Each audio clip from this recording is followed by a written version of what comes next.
for the overall Black American standard. Even when African Americans went back to Africa as Liberians, they went over there and it was strife already amongst the Liberians when you study them and what it went on. And then you have the Mindi Creoles that went into Sierra Leone.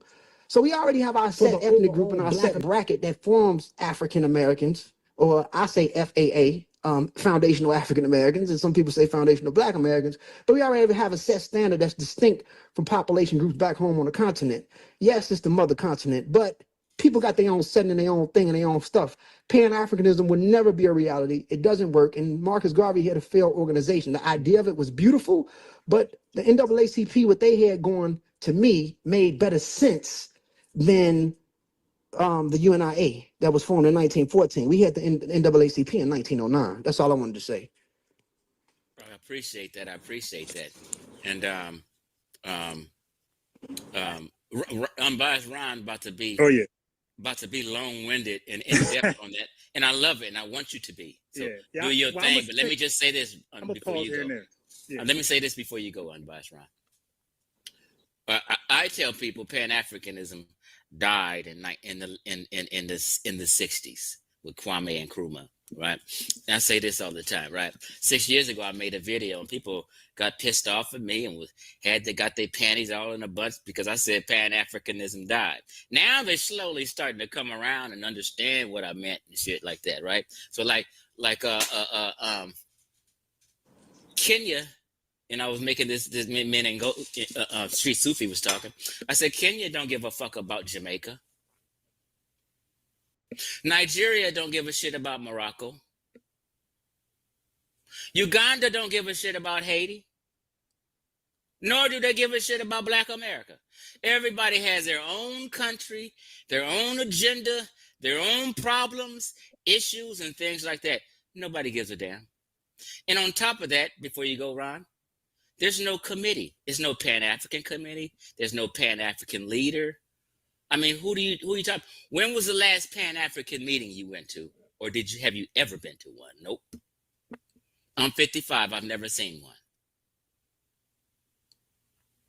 It's all a fantasy and something that sounds good and makes you feel good, like Pan-Africanism. All Africans, all throughout the diaspora. Yeah. It's just some feel-good talk. Something for cats to, act like you really got something going on and together. That's all I want to say. Go ahead, Ron. Chief X, can I say something before, Brother Ron? I'm biased sport, both of you guys. Can I say something real fast before? Yes, sir. So I just want to add on to what Chief X said. That's absolutely right. Listen, I see people in the chat. African Americans are Americans. You don't have to identify with African if you don't want to. We are just as American as any other American. And yes, white Americans are not identified as European. They are Americans. And it's the same thing with African Americans. But here's the thing about America. Within America, because we live in a country that's based off democracy, you can call yourself whatever you want to call yourself. So the whole thing is that you have Irish Americans, you have Polish Americans, you have Italian Americans, and they still recognize that. But overall, they are Americans. And some people just don't want to identify as those things, and that's okay. African American only exists within America if you choose to call yourself that. If an African American and a white American or go to China, they're going to have more in relation to one another, amongst one another, than the Chinese citizens or a Nigerian that lived in China. The white American and the Black American are going to look at themselves like we got more in common than a British immigrant over there or a Nigerian immigrant over there. They're going to have more in common. And the Nigerian tends, I'm sure, because a lot of them go to the UK before coming here, they're going to have more in common with the British than they would with the African American or the Black American. So American is the American, and American way is the American way. So yes, if you choose to call yourself just American, that's fine. But at the end of the day, in America, they have this game, this bracket game that's still being played with a lot of people. When they see you, they'll call you Black, and they call you Black because what? Because people descend from sub-Saharan Africa. Black just don't exist, or I'm just saying, for those who, if you people can disagree, Black just don't exist for the African American. People on the continent that's sub-Saharan Africa, African, is also classified as Black. When they go to the UK, the Black Brits, a lot of these people are Afro-Caribbeans, and some of these people are Nigerians and other West Africans. Black is a racial cluster, even though you can say it's a social construct, but the bracket still exists. The nomenclature still exists. When it comes to race, they are labeled as Black, even though they have their own personal ethnic groups, the same way an African American, as an American overall, he has his own ethnic group. within the American nationality. So yes, we are fully American. That's 100% correct. But if you choose not to call yourself African, you don't have to. But within America, when people see you, and majority of America is 75% is of European descent, primarily white. The rest, you have the Latinos, and a lot of them have their own racial classification between Afro-Latino and white Hispanic. If you look at the news, the racial classifications, they also help add on to the white population. And there's nothing wrong with that. That's just the dominance of society. Black Americans only make up 14%. African immigrants within North America only make up less than 2%. So they're not the overall immigrants that's coming here compared to people that's coming from Venezuela and Guatemala, Mexico, and all these other places at a larger percentage. So I'm just saying you can call yourself whatever you want to. And yes, we are fully American and we are just as American. Matter of fact, Black Americans have been here longer than Trump ancestors. Trump ancestors came here, they're German immigrants. Study them, study his father. We like American pie. That's what it is. That's what it is. And you know, the good thing, GFX, this is a good thing about being an African American or a Black American. A lot of us been here longer than a lot of the white population is here, believe it or not. Especially after the Great Depression, when a lot of European immigrants started coming here. Trump family wasn't here longer than some Black Americans that was living in Mississippi and Alabama and Louisiana. So of course the African Americans or the Black American is the base foundation of this country that's only 248 years old. The first people that was kidnapped and brought here from the continent was 500 years ago, and they still had an underground slave trade after 1865. So, I mean, it's a beautiful thing. So, yes, we're fully American. Yeah, before you go, Ron, Nigeria needs to worry about Nigeria. Ghana needs to worry about Ghana, right? That's right. You're talking about building something, all this all wasting money, all that ciphering money off the top. The community's poor. I went to an orphanage in Ghana. They don't even help the kids. The kids in Ghana at the orphanage get money from donations from us and philanthropy. Government don't give a shit about them damn kids. Nope. Nigeria and Ghana better worry about themselves. Okay, Imran, go ahead. All right, y'all just alley-ooped me so many ideas, right? Away from where I was gonna go. First of all, take your time and go as long as you want, man. So first of all, now I'm gonna cook and then let y'all go and cook. But R.I.P. Pan-Africanism today is over.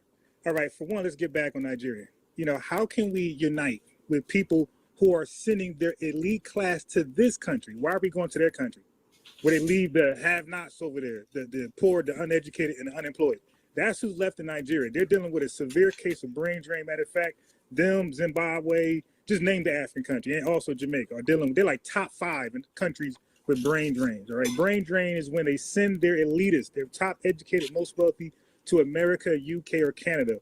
So when we go over there to unite, we're uniting with the thieves and, like you said, the ciphers. And no, we want to unite with the elitists, but they're over here and they're not trying to link up with us.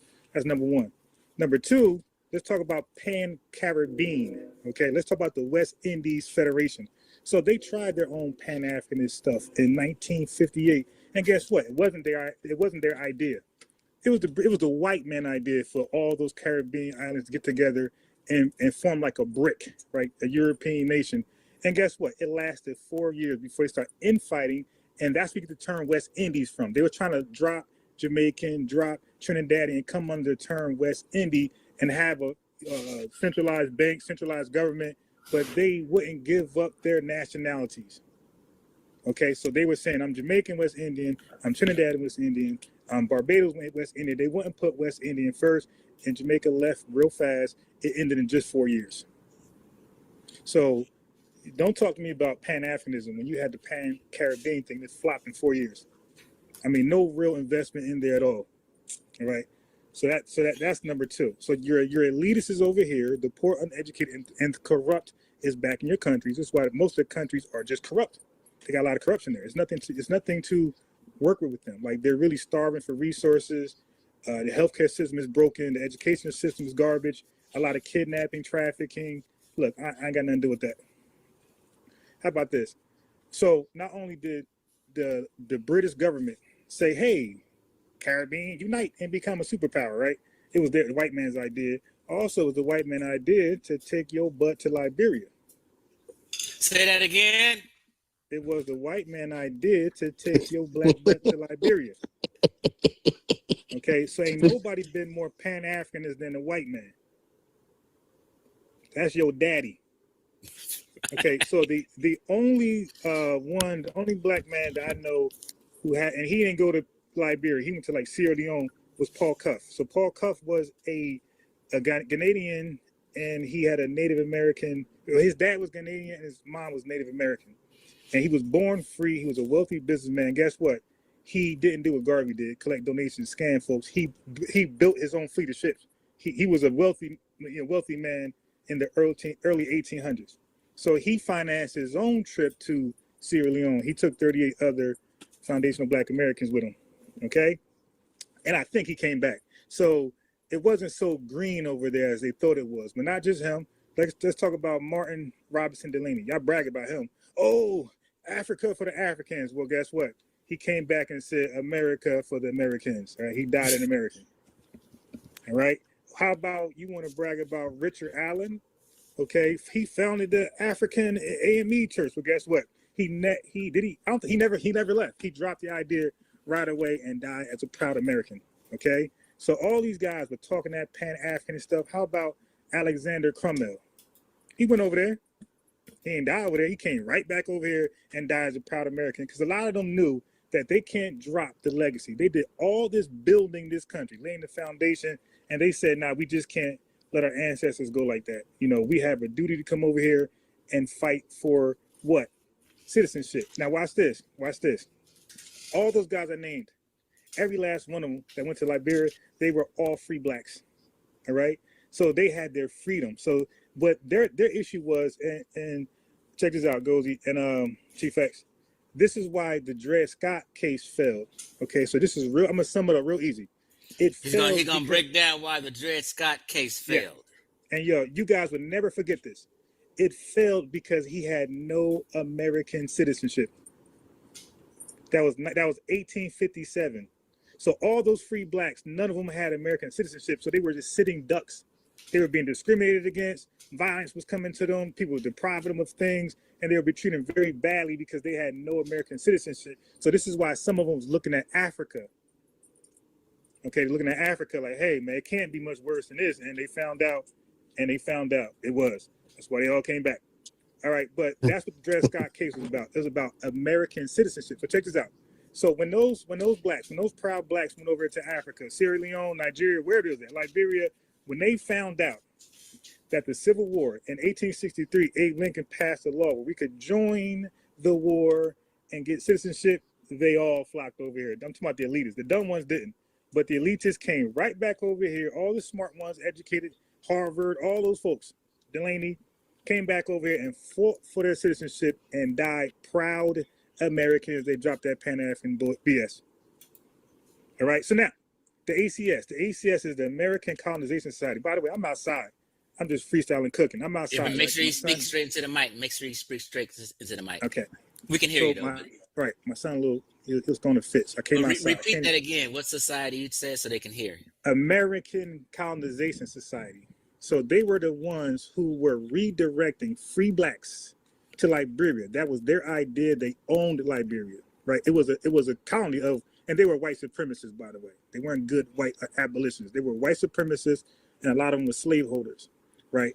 And they funded this because they didn't want these free blacks to inspire enslaved blacks to either revolt or buy themselves out of slavery, because they wanted to maintain slavery. And they also wanted them out, although they was free, they didn't want them to coexist equally.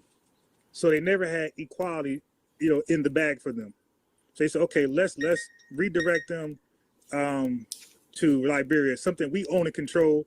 And they end up funneling. They end up by helping. Now they had a whole organization where they helped pay for enslaved blacks to get out of slavery, and others, but it was contingent on going to Liberia. Other enslaved people were manumitted on the basis of going to Liberia. And guess what? And they didn't have a choice. Hey, go to Liberia, the free blacks, go to Liberia or go back to slavery. And that's what they was faced with. So a lot of them just, did you know that? Did you know that, Street Sufi? He said they go to Liberia or no in slavery. Yep. No, I had no idea that. That's crazy. Yep. No. Go back to, this is the free blacks. Go to Liberia or go back to slavery. And this is how they was able to get 12,000 to 15,000, American blacks over there to, or you could say the free blacks over there to Liberia. and then they was called the Americo, what they call them, Americo Liberians. Americos. Yeah, Americos, yeah. Now watch this. Why do they call themselves that? Because they understood, like we understand today, that they need a unique identifier in Liberia from everybody else. So that's how they came with that name. They knew it was important to be called something unique from everybody else that was in the land. Okay, so that's what happened with them. And they were, they had their problems over there, corruption and things like that. But the idea, the most successful Pan-Africanists were white supremacists. They got 15,000 over there. Marcus Garvey got what, 2, 3? And look, so this answers the question, why did Marcus Garvey link up with the Klan? And I'm saying because Marcus Garvey seen the Klan as a modern version of the ACS. He felt like they had the money to help fund this ship crazy idea to get black folks to Liberia. Why did he choose Liberia? So he already understood what was going on with the ACS. And he seen them as a big body of, white folks who desperately want to get out of the country, like the ACS. So let me work with white supremacists like the ACS who want black people out the country. So I'm going to drop the mic on that and let y'all cook, and I'm going to come behind. So I didn't know this until maybe about 3-4 years ago, Street Sufi and Unbiased, that I was reading a lot of them stories. I don't know if you touched on this just now, but the Black Americans, would you say they called them Amerigos on Street Sufi? Yeah. Okay. So the Black Americans that went over to Liberia, eventually a lot of them began to enslave the indigenous Liberians that were already there. Like, can you imagine you leaving America up out of slavery, then you go over there and enslaving other people? Like, so this is why I be saying, like, if West Africans and Central Africans had ships that were able to sail to other places and cross large body oceans, oh, they would have been enslaving people too and putting niggas on ships. Don't trust and believe. When Black Africans would have been putting folk on ships, whether they was white, Arab, whatever, they would have been practicing slavery. Because guess why? Because they was already practicing slavery on each other before they even seen a white man. Nobody got clean hands. Everybody has immoral people, and people have people who with good morality. It's no special people. We all fucked up and would do some fucked up shit. You get what I'm saying? Go ahead, Ngozi.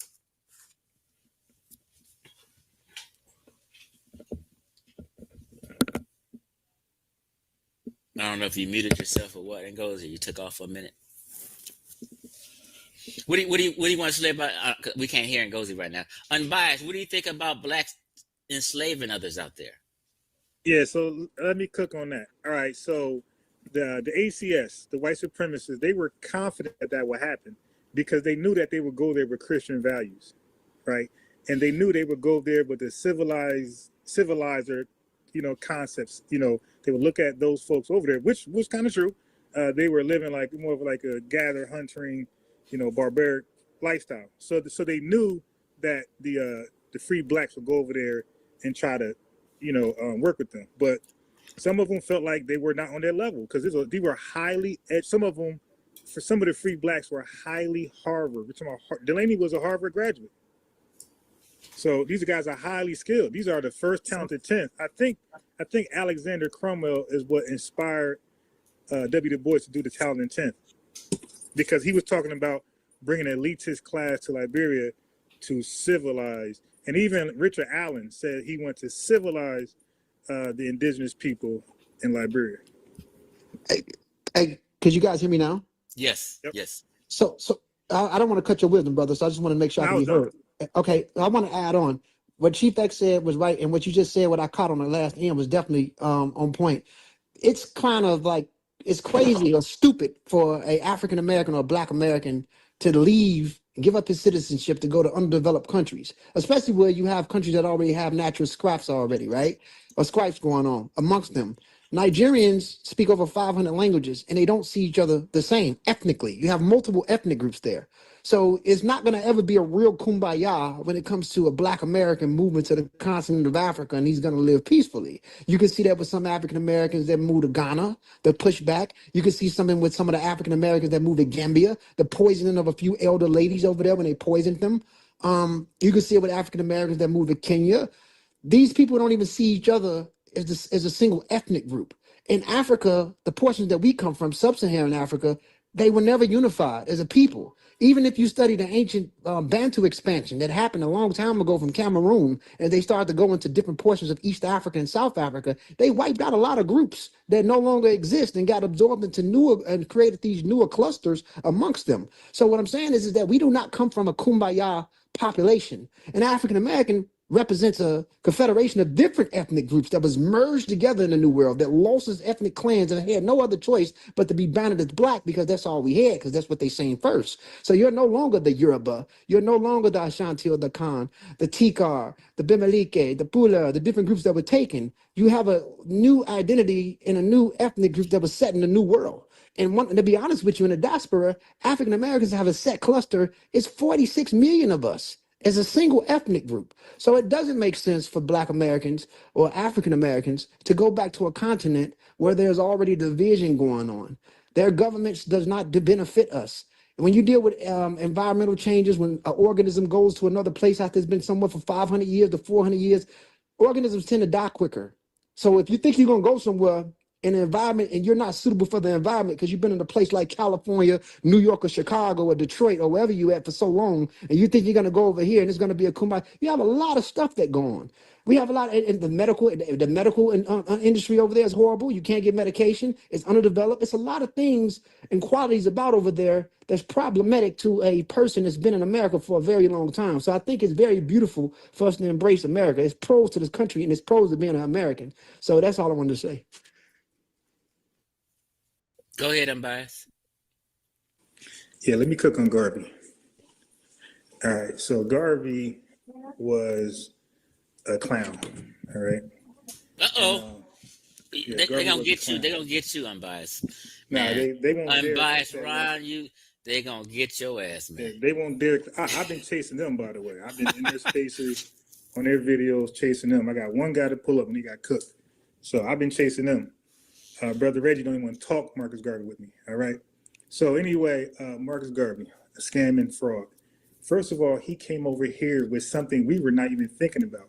You know, if you go back to Frederick Douglass said, he said, our sweat and blood was in this country. We are proud Americans. So when he reached out to Booker T. Washington, well, guess what? This is what they don't talk about. Booker T. Washington was a proud American. He believed in building things in America and staying here. He didn't believe in fleeing the country and trying to start all over, like Ngozi eloquently stated.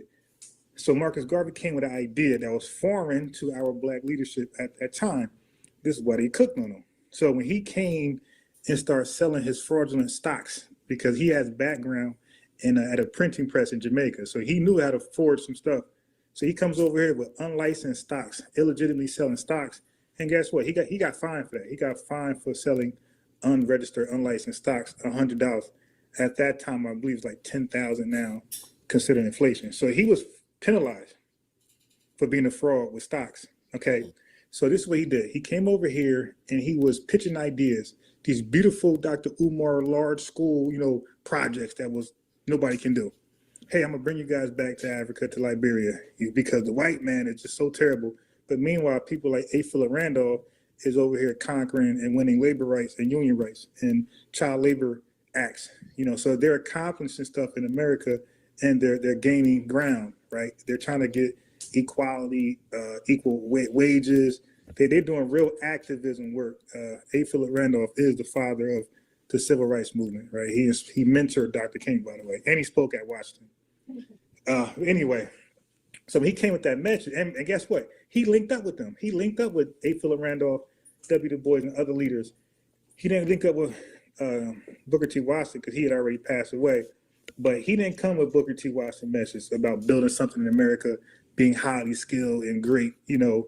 That's not his message. His message was, let's get on ships, Let's flee the country entirely, and let's forget about what your ancestors did. Forget about the stuff that's owed to you for cheap labor, free labor. Forget about convict leasing, the peonage system. Forget about the HOLC. Forget about the Social Security Act, GI Bill. Forget about 1862 Homestead Act for white folks. Forget about all welfare, ADC, AFDC. Forget about all that stuff which locked you guys out of wealth for 100 years. Forget about all that's due to you. Just flee, because he has no ties. So it was easy for him to do that. But we were not thinking like that. We were trying to build something here and then be left alone and be respected under the constitutional rights and our state laws, right? So that's what we were fighting for, largely. So when he came with this weird idea about fleeing the country, they charged him with, our leaders, our intellectuals, charged Garvey with succouring the masses, right? The unintellectuals, which is kind of easy to do. You can do it now, right? You can do it now. Like, you usually scam the people who don't know better. The people who are smart with the type of, self-worth don't fall for scams. But the vulnerable typically fall for the scam. So they charged Marcus Garvey with that, taking advantage of people hard-working money. Now, you want to brag about Marcus Garvey businesses? Stop, because he bought the businesses with the stock money, the so-called stock money. He didn't have no separate income. He bought the business with the donations? Yes. Yes, he did. Okay. Yes, I'm biased. I'm biased. But can I ask you a question? There's I don't know if it's a rumor or not, but there's something about he had a lady killed. Is that true? Do you know anything about some woman being killed or getting killed by him? I haven't came across that, but what I will say that his squad was known to be violent goons. Yeah. He had a bunch of thugs. Yeah. They will definitely put pressure on you. They was putting pressure on W. Du Bois and other folks. Yeah, but they did put hands on freaking people. I don't know anything about a woman being killed, but I do know that they were very violent and they enforced, law and order like the mafia. So he was pretty much. I'm going to say this, but he was a charlatan. That's what he was. Yeah, that's what they called him. A. Philip Randolph called him that to his face. He said, "See, you're a charlatan." Like he said, you are promising something you can't deliver. Y'all going to hell. You dig? So anyway, of course it started to implode because some of the people who were told they would get this much money back on their stock, right? These dividends, they like, yo, what's up? I'm having some hard time. We're trying to liquidate some of this stuff and pay some bills. And Marcus Garvey like, hey man, yeah, look, I got another ship you can invest in. And that's what he was doing. He was redirecting another ship, another dream. So this what got him busted. Okay. So the sister's right. His team started investing in ships that were no good. And I won't say that's his fault, but it wasn't his fault entirely. So he didn't have any skills on inspections, right? He didn't hire the right individuals, but a lot of those ships were like, they were setting them up. They were sabotaging them, right? So some of that's there as well. But he didn't know how to hire the correct people to even inspect the ship. He was paying, like what Umar did, just paying a local guy to do an HVAC.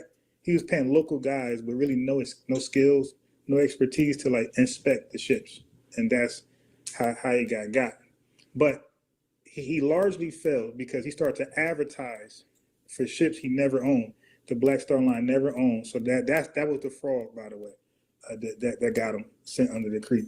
Down the river, down back to Jamaica, when he started to sell stocks for ships he did not own. And that's when A. Philip Randolph was like, I gotcha. But what truly buried him is when he met with the Klan for that ACS mission. And then that's when A. Philip Randolph said, okay, we got him. And they launched the Garvey Must Go campaign. And his chapter was done because black leaders hopped on that bandwagon and they was behind him. Hey, J. Edgar, get this guy up out of the country, bro. And J. Edgar, too, you go ahead.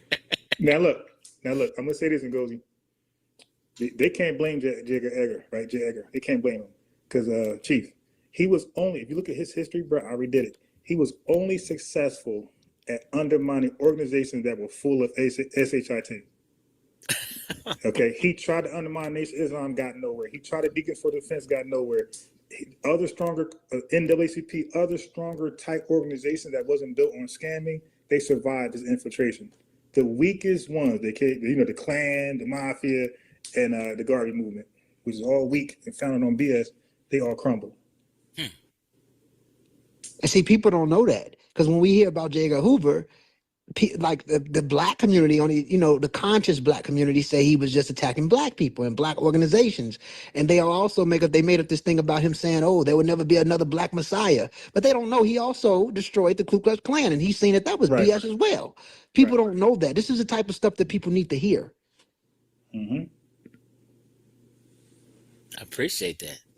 So now this is the interesting thing. So now he did get railroaded in court, right? Well, he tried to represent himself, for one.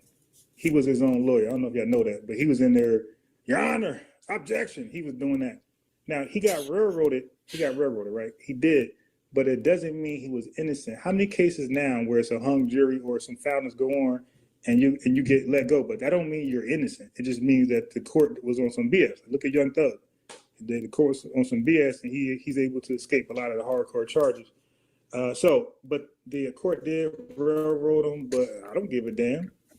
You know, you harming my people. So they got him up out of here. He went to Jamaica. He tried to continue on. They said kick rocks.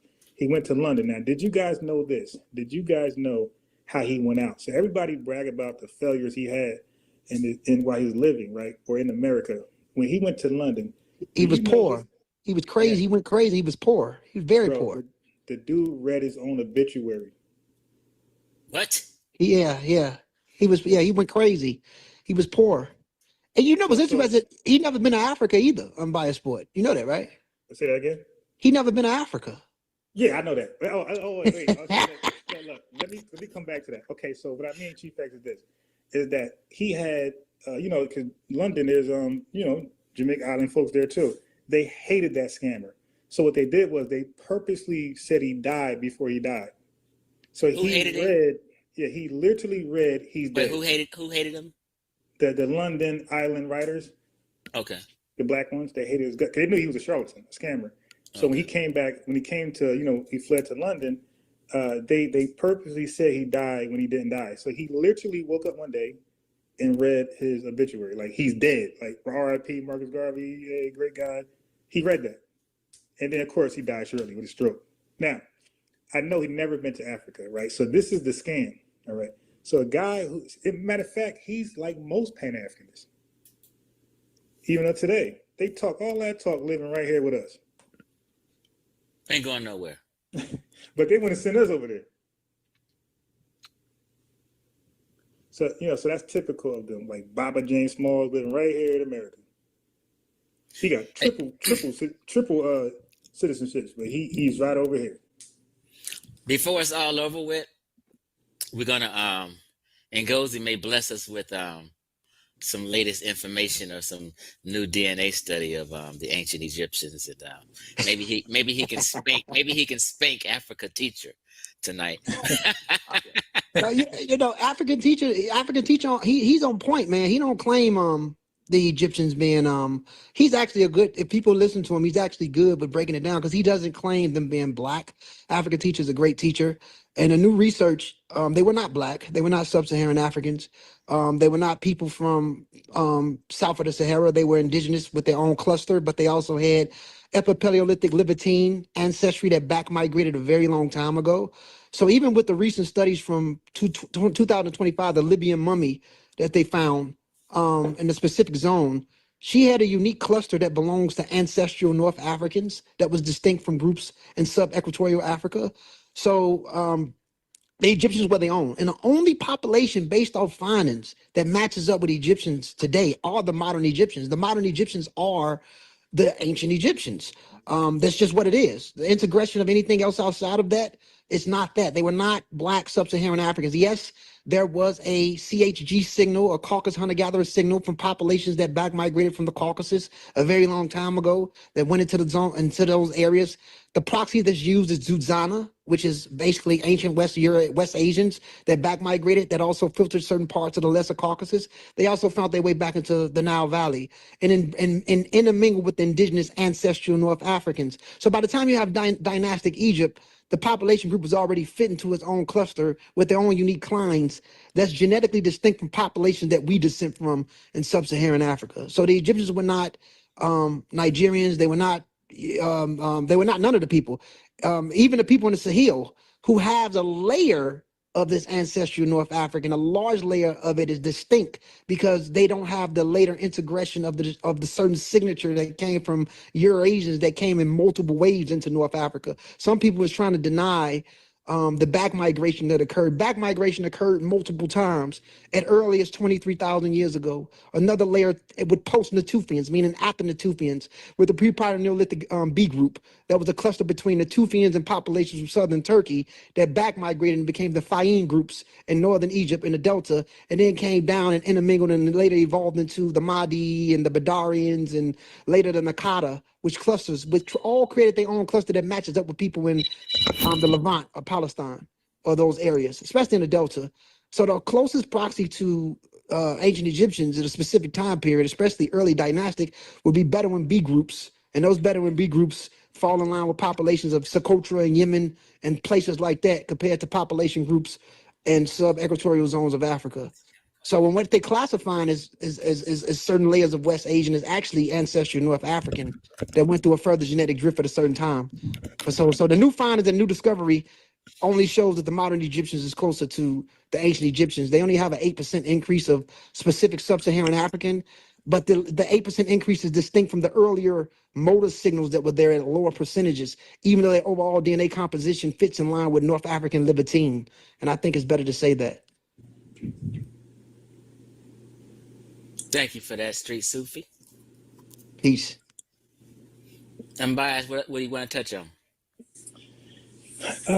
So I just want to circle back to just real quick, Carmelo Anthony. So like this is a rule of thumb. I feel like a lot of this stuff are learning lessons just for us in the future, right? So I just would say, this is a real true, heart to heart. If you find yourself bringing a knife to a fist fight, you need to really think what you're doing. If you find yourself bringing a gun to a knife fight, you should really rethink what you're about to do, because what you're about to do is use deadly force. That means ain't no coming back. And you better make sure that that's self-defense, according to your state, because each state self-defense is, different things, right? But you want to just make sure, screen, so if somebody's attacking me and I got no chance but to defend myself in a violent, deadly way, I'm going to make sure witnesses hear me. Hey, leave me alone. I'm going to make sure so when they start asking folks, they get my account and not somebody else's. Yeah. And is it worth it? It is getting out of your seat. Think about this. Hey, get out my seat or go over there. And I got a knife in my bag. Again, this is going to be a possible deadly attack. Like, is this deadly attack worth this guy punking me out of my seat? Ngozi and Unbiased. Why? Shout out to Dr. Turner. That's my homegirl. Kisses to you, Dr. Turner. Hey, Ngozi and Unbiased.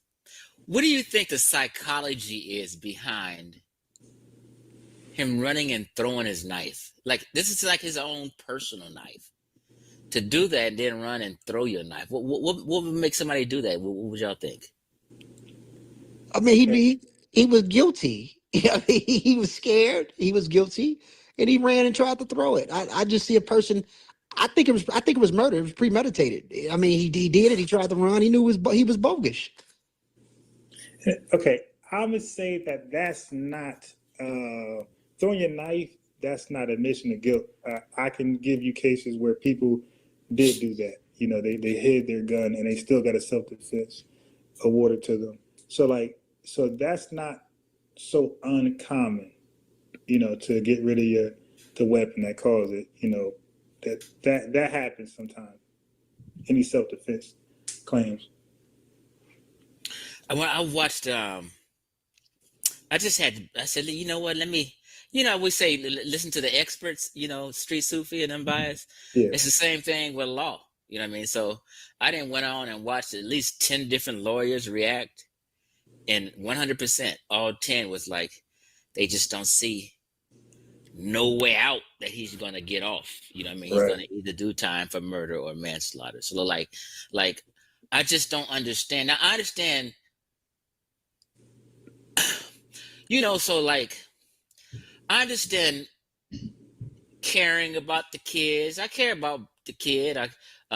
Rest in peace to the kid who died. I hope the black kid, you know what I mean, turns his life around and end up doing the right thing. But I forgot my damn point. Shit. I just it's no way any sane black people who are sane and being genuine with themselves and being honest with themselves. There's no way black folk can think he's not guilty or think he didn't mean no harm at that time. You know what I mean? It's no way. So I just think people are bullshitting, being disingenuous, and just taking sides because he looks like us. You know what I mean? Not to mention Chief X's girlfriend was Mexican. What's she? Wow. So it was one day I heard an interview from a matter of fact, it was a Mexican girl who goes to a school. Somebody clipped her in a little mini interview and asked her what she thought about it. She said she's surprised that he'd done something like that, but she also said he usually fights a lot. Shit. I said, so he is a tough guy, you know, got a chip on his shoulder and want to challenge people. That's exactly what she said. He liked to fight. Yeah. So for me, if it goes to trial, hey, look. First of all, like I said before on my channel, if there's any video, I guarantee you it's going to be a cop, plea or a drop charges, because the video is going to be one-sided. It's not going to be two-sided. It's going to be one-sided. It's going to show the truth on one side. It's going to be one-sided truth. Video. So somebody's going to cop a plea right away, or somebody's going to drop the charges right away. Yeah, because even Carmelo Anthony's defense team was being interviewed, and they said there is video. They said there is video. They've collected a few cell phones, and there is video of the incident. But they seemed kind of nervous about that video. Yeah. Chief, this is what the video got to show, man. The video got to show this dude Austin swinging like hell on him and just missing.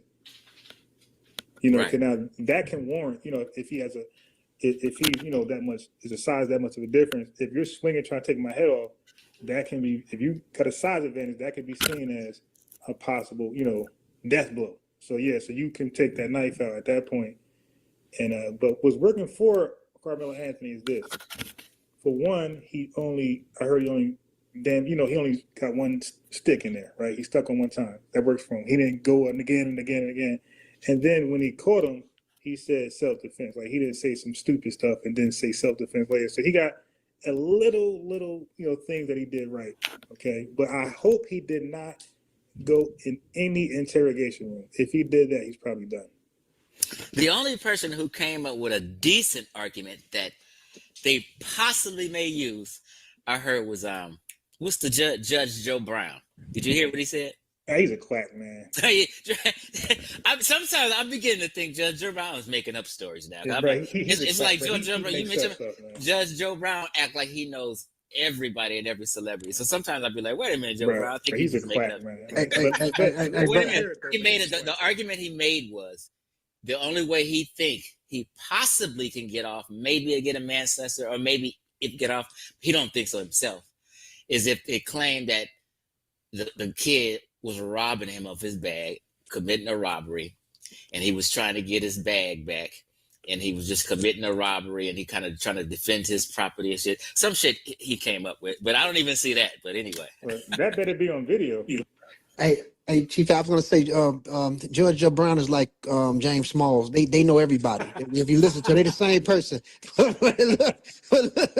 Before I go, hey, Chief, I'm going to rotate, man. Thanks for allowing me. Come on, man. I appreciate y'all. Thank you. I appreciate your input. It's great building with you like always, bro.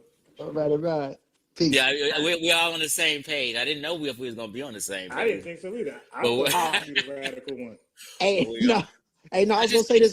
I just think us three we just like to be honest and just put it out there.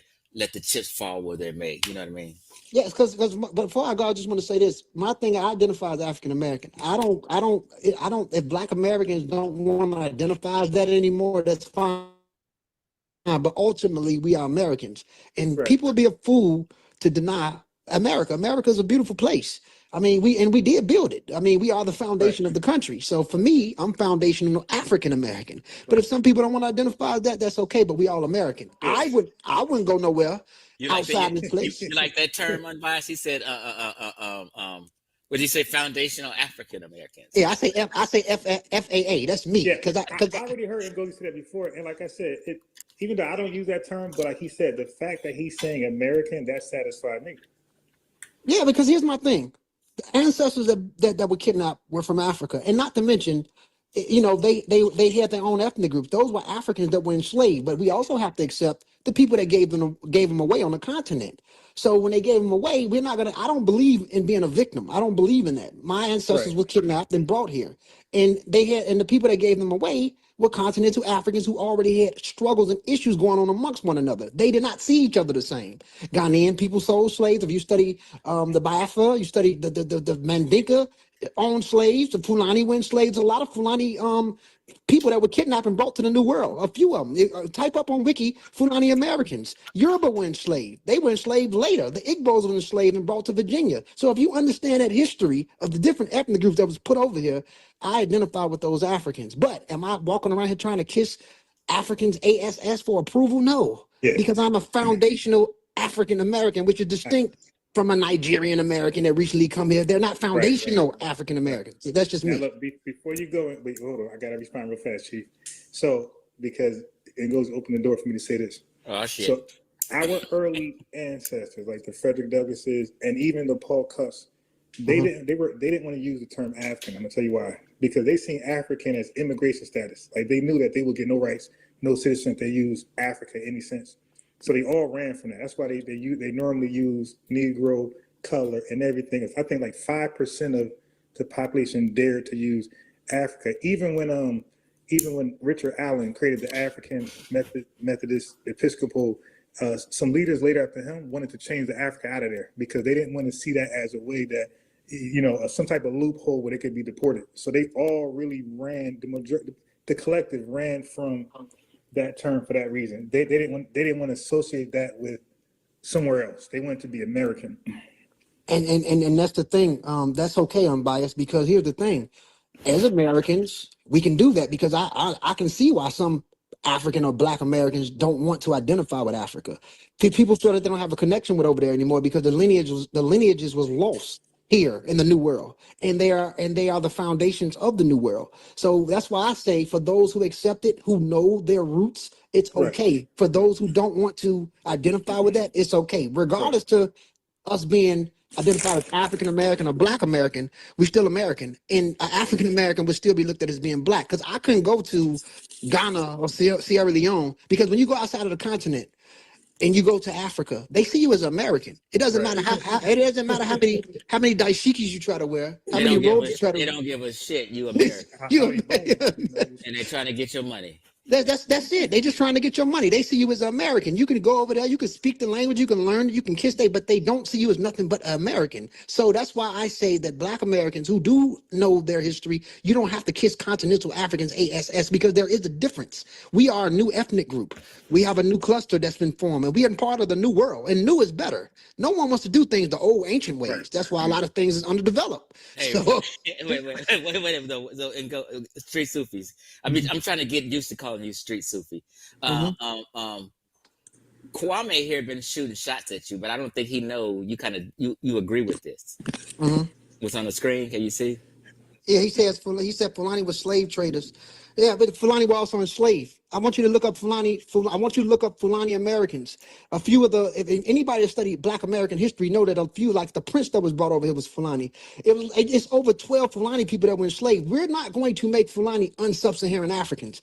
Fulani people are sub-Saharan Africans, and that's what a lot of people are trying to do now, because they got sharp noses and thinner faces. They're Africans. Mandinka were also enslaved.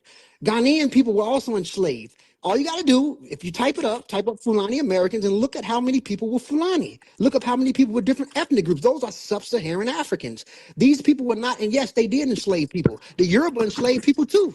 The See, Ashanti. we honest, Kwame. I call this I always say it's a Asante gang, West Side Asante gang, and Asante was the biggest slave traders over there. Yes, and the Asante, the Asante definitely sold slaves. The Yoruba sold slaves. The Igbo sold slaves. All the victims or people that was put in that position sold slaves against other clans. And if you study Ifa or Ile Ife in Yoruba land, it depends on the region that you were. They got clans amongst themselves. So when you say things like the Fulani owned slaves, so did the Yoruba, so did the Ashanti, so did the Fanti. So that's what they were selling, like the war. When you study the movie that was brought up about the Fanti people, those people were selling slaves. So we're not gonna make black Africans innocent to try to say, oh, it was one ethnic group. So no, bro, study what really happened in the New World, bro. Seriously. So me and Unbiased gonna stay on just for a little bit. But you want to close out, Ngozi? Wait, not yet. Well, hold on. Let me say one more thing, Ngozi. Street Sufi. So back to Americo-Liberians, right? So this is why they chose that name and didn't go to Liberia as Negroes in color. It said the term represented dignity, nationhood, and cultural pride, and it helped to affirm their identity as builders of a new nation rather than ex-slaves or second-class citizens.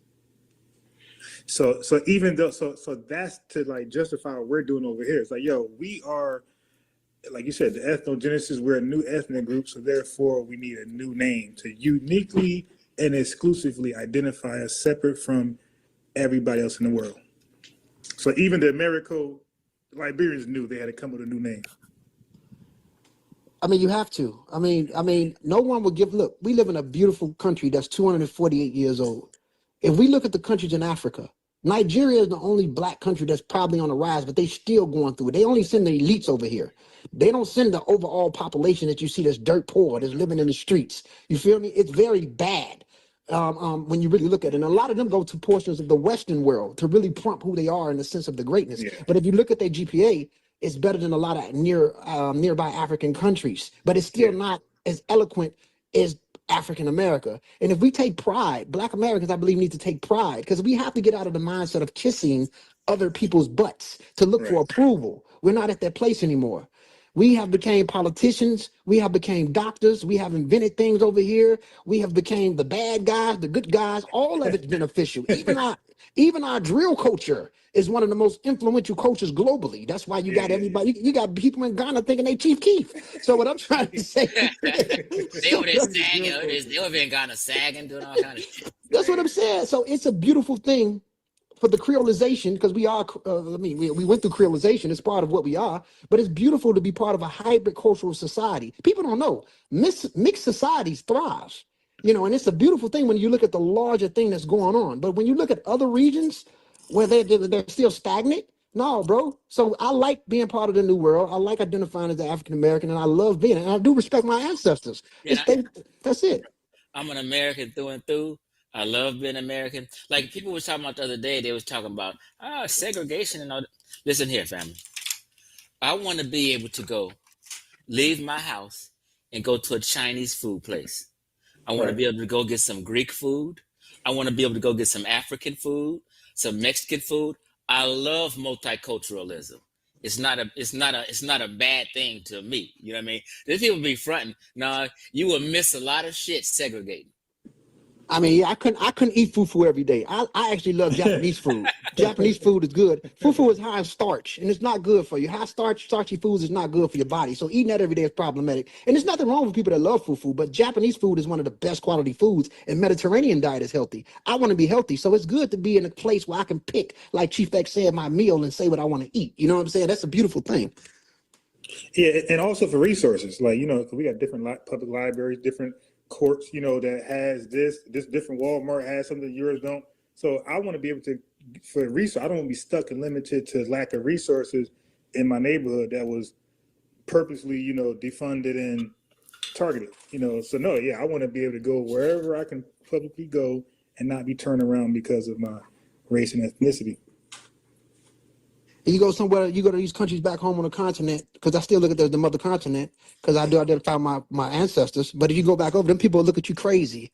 You know, it's a lot of, like, they opened up like, I think in Ghana, if you guys look it up, it was African Americans that went over there and opened up a jazz thing. And the people started, I think they said they broke into it and it was stealing the people's stuff.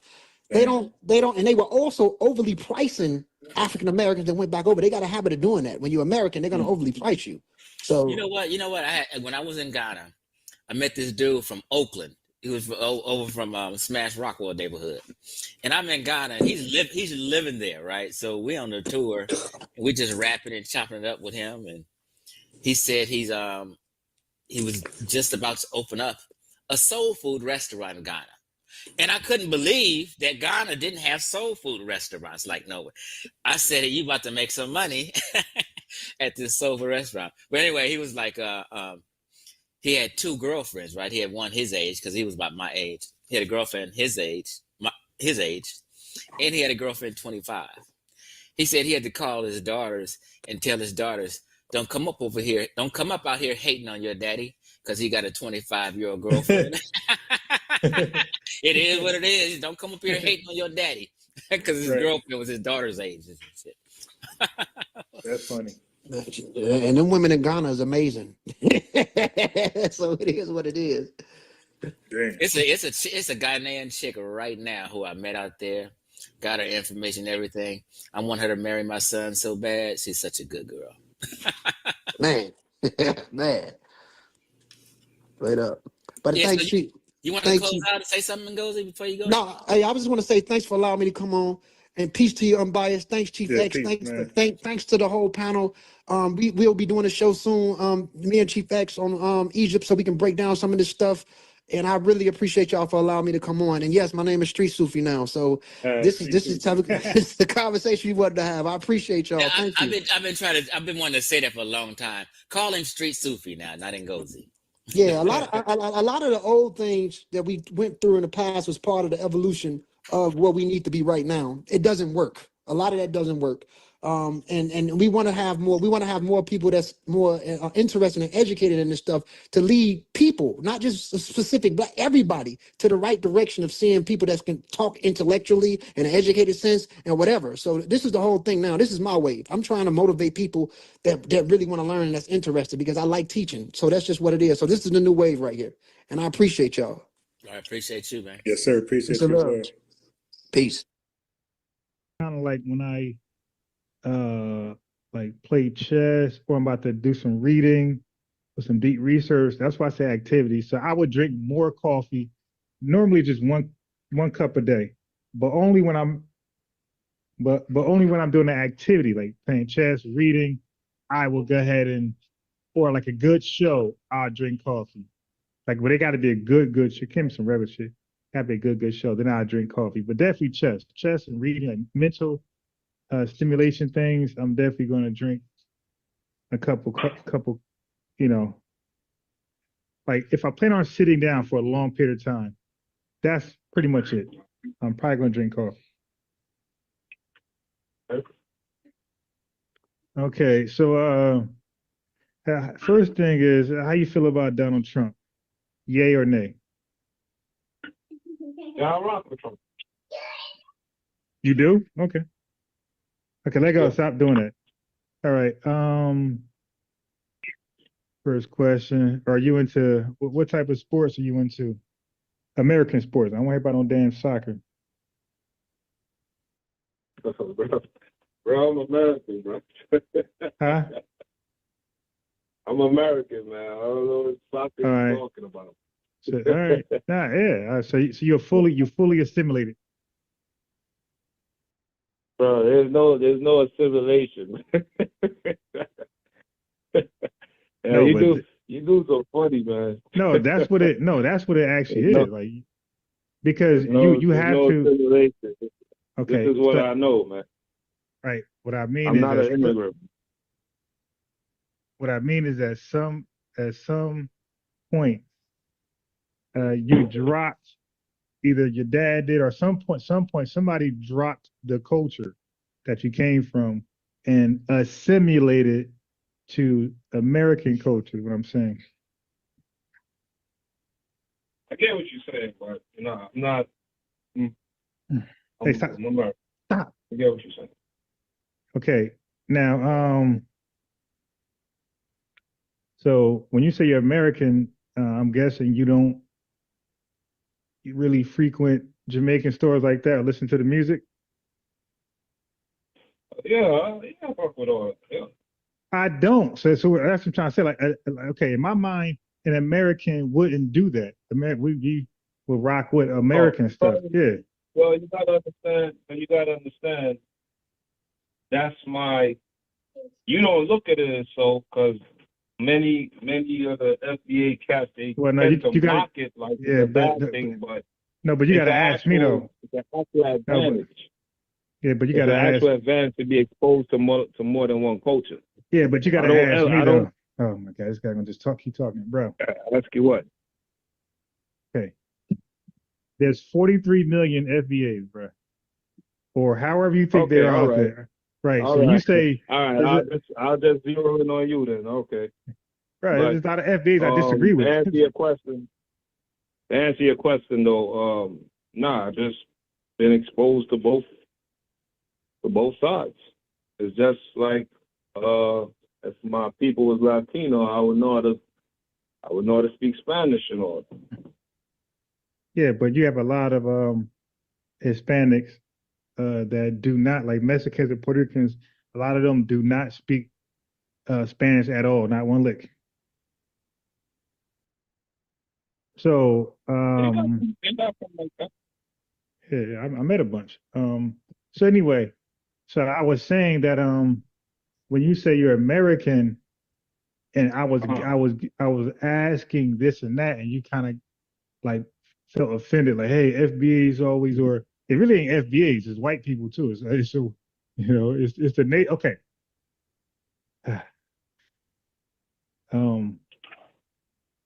we would be called the nativist Americans, white and black, the ones that was here from the 1800s, right? Anyway, so I'm just trying to point out when you say you're American, that's why I asked you about like the diff, because you will say, hey, I'll ask you about Jamaica, and you say, hey, I'm American. So you're kind of nixing Jamaica off to me. So now I'm like, well, okay, then you're American. If you're American like me, that means you really don't, you're American. You focus just on America primarily, and you barely listen to any other foreign music.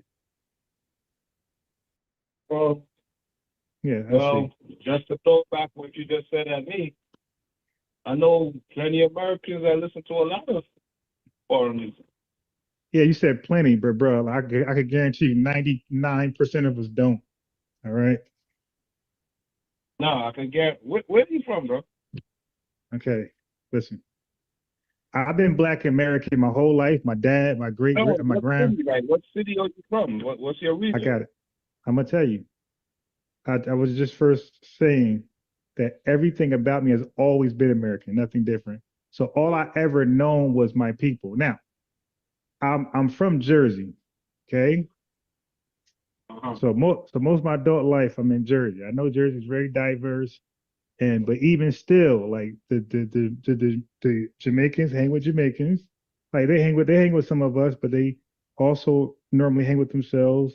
People from Trinidad they hang with us, and so does Spanish folks. Spanish folks hang with us, but they also hang with themselves. And also FBAs, like we hang with everybody else, and we also hang with ourselves. And I'm telling you, I've been like this my whole life. My father and father, we don't listen. The majority of us do not listen to like reggae or like flat out. Now there's some hits. Don't get me wrong. There's some hits that come on the radio. That's not what I mean. I'm not talking about hits, by the way. I'm talking about like, for example, you from New York. Well, there's a rapper named Cormega. Are you familiar with him from New York, Queens? Yeah, yeah. Okay. So wouldn't you agree that most Americans that's into hip hop outside of like the tri-state probably don't know who he is? Right. Okay. But that's what I mean. Like, so a rapper like him, if you're not into hip hop, but you just know that the big songs like Kendrick Lamar and Drake, you won't know who Cormega is. So what I'm saying is, in Jamaican music, like yes, we'll know the big stars that come on the radio, like Shaggy. You dig? We're gonna know them, but the Jamaican artists like Cormega, the equivalents, we're not gonna know them because we're not embraced in the music like that. That's what I'm saying. All right. Yeah, yeah. Anyway, yeah, but we like good music. So if it's a hot Spanish song, we're dancing. We don't know one thing they're saying. You dig? Like reggaeton, we out there dancing with the damn beat. Mm-hmm. That Japanese dude named Megan Thee Stallion. Like, what the hell is he saying? You dig? But the song is it's kind of fly. It's kind of fly. All right. So would you call yourself? You said you're American. Would you call yourself foundational Black American, or what type of Black American would you call yourself? And that's called. Hold on 1 second. Yeah. 1 second, bro. Yeah.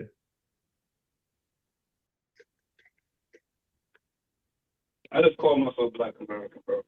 Okay. I'll just keep it very simple.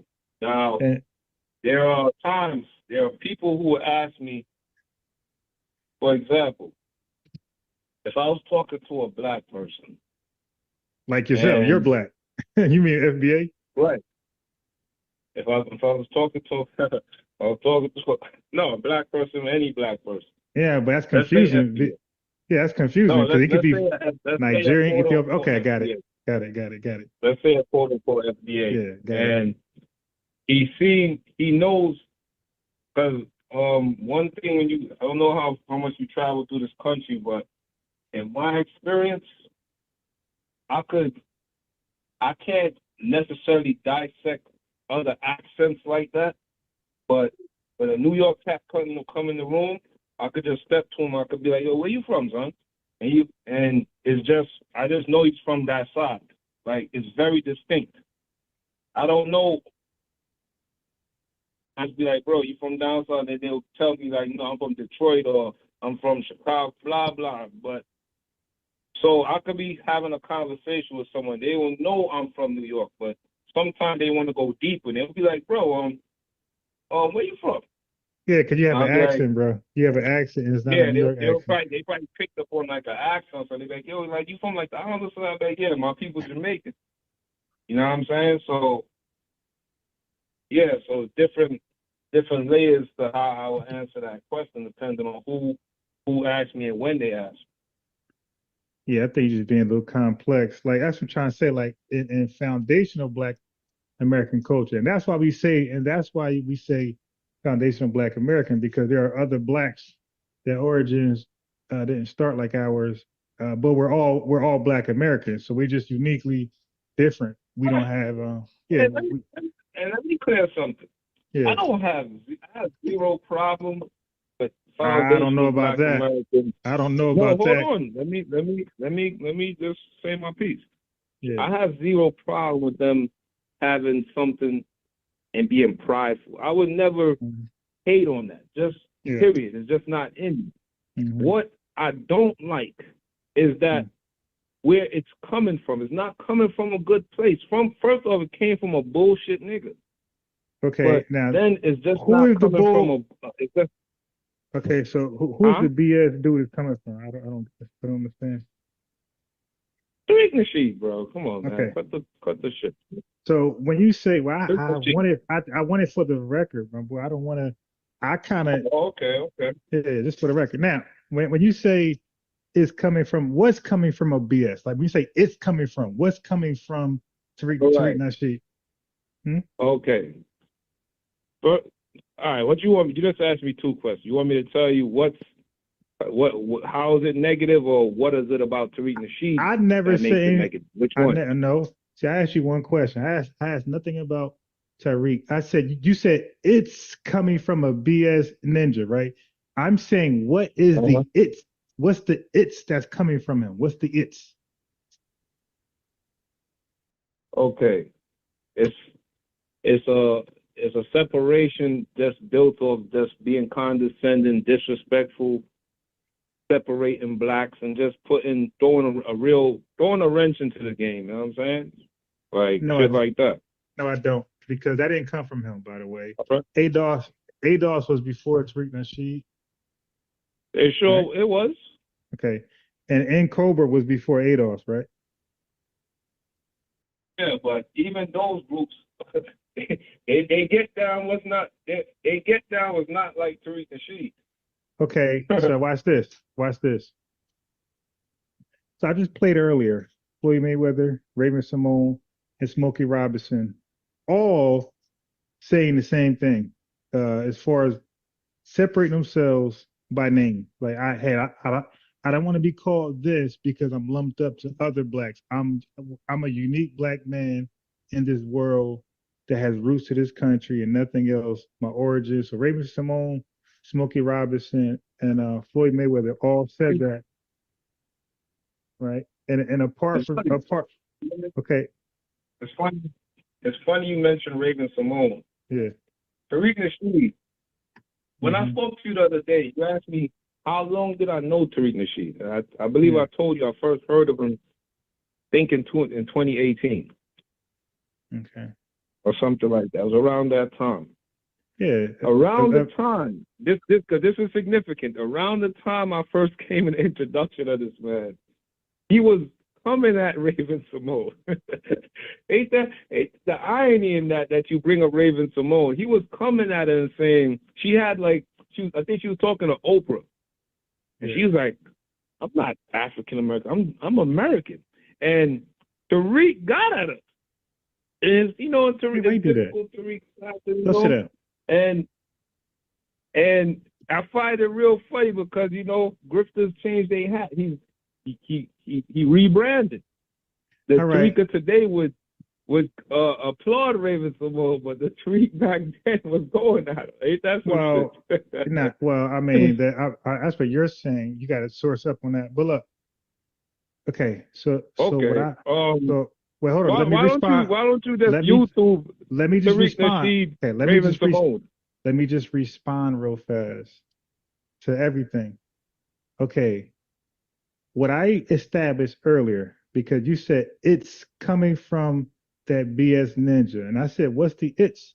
And you said the ideology of this separation thing. Okay, so what I did was I dispelled that. So I'm beyond Tariq Nasheed. You're stuck there. I'm saying the idea, the concept that he adopted was before him. I mentioned ADOS, and then I mentioned NCOBRA. Okay, so I mentioned two organizations that had that idea. Right. And I responded to you. I said those groups, their entire get down is completely different from Tariq Nasheed. ADOS had an actual political movement. They actually were trying to achieve something politically with an actual legitimate argument. Okay, well, hold on. You understand? No, I'm lost. Okay, so I'm gonna go backwards a little bit because I want to catch you up to where I'm at. Okay. Because I think you took what I said and went somewhere else. You're not listening to what I'm saying. I'm saying the concept of that we are a unique black people in this country from other black people across the world, overseas, and also that come into this country. We're not just simply black like them.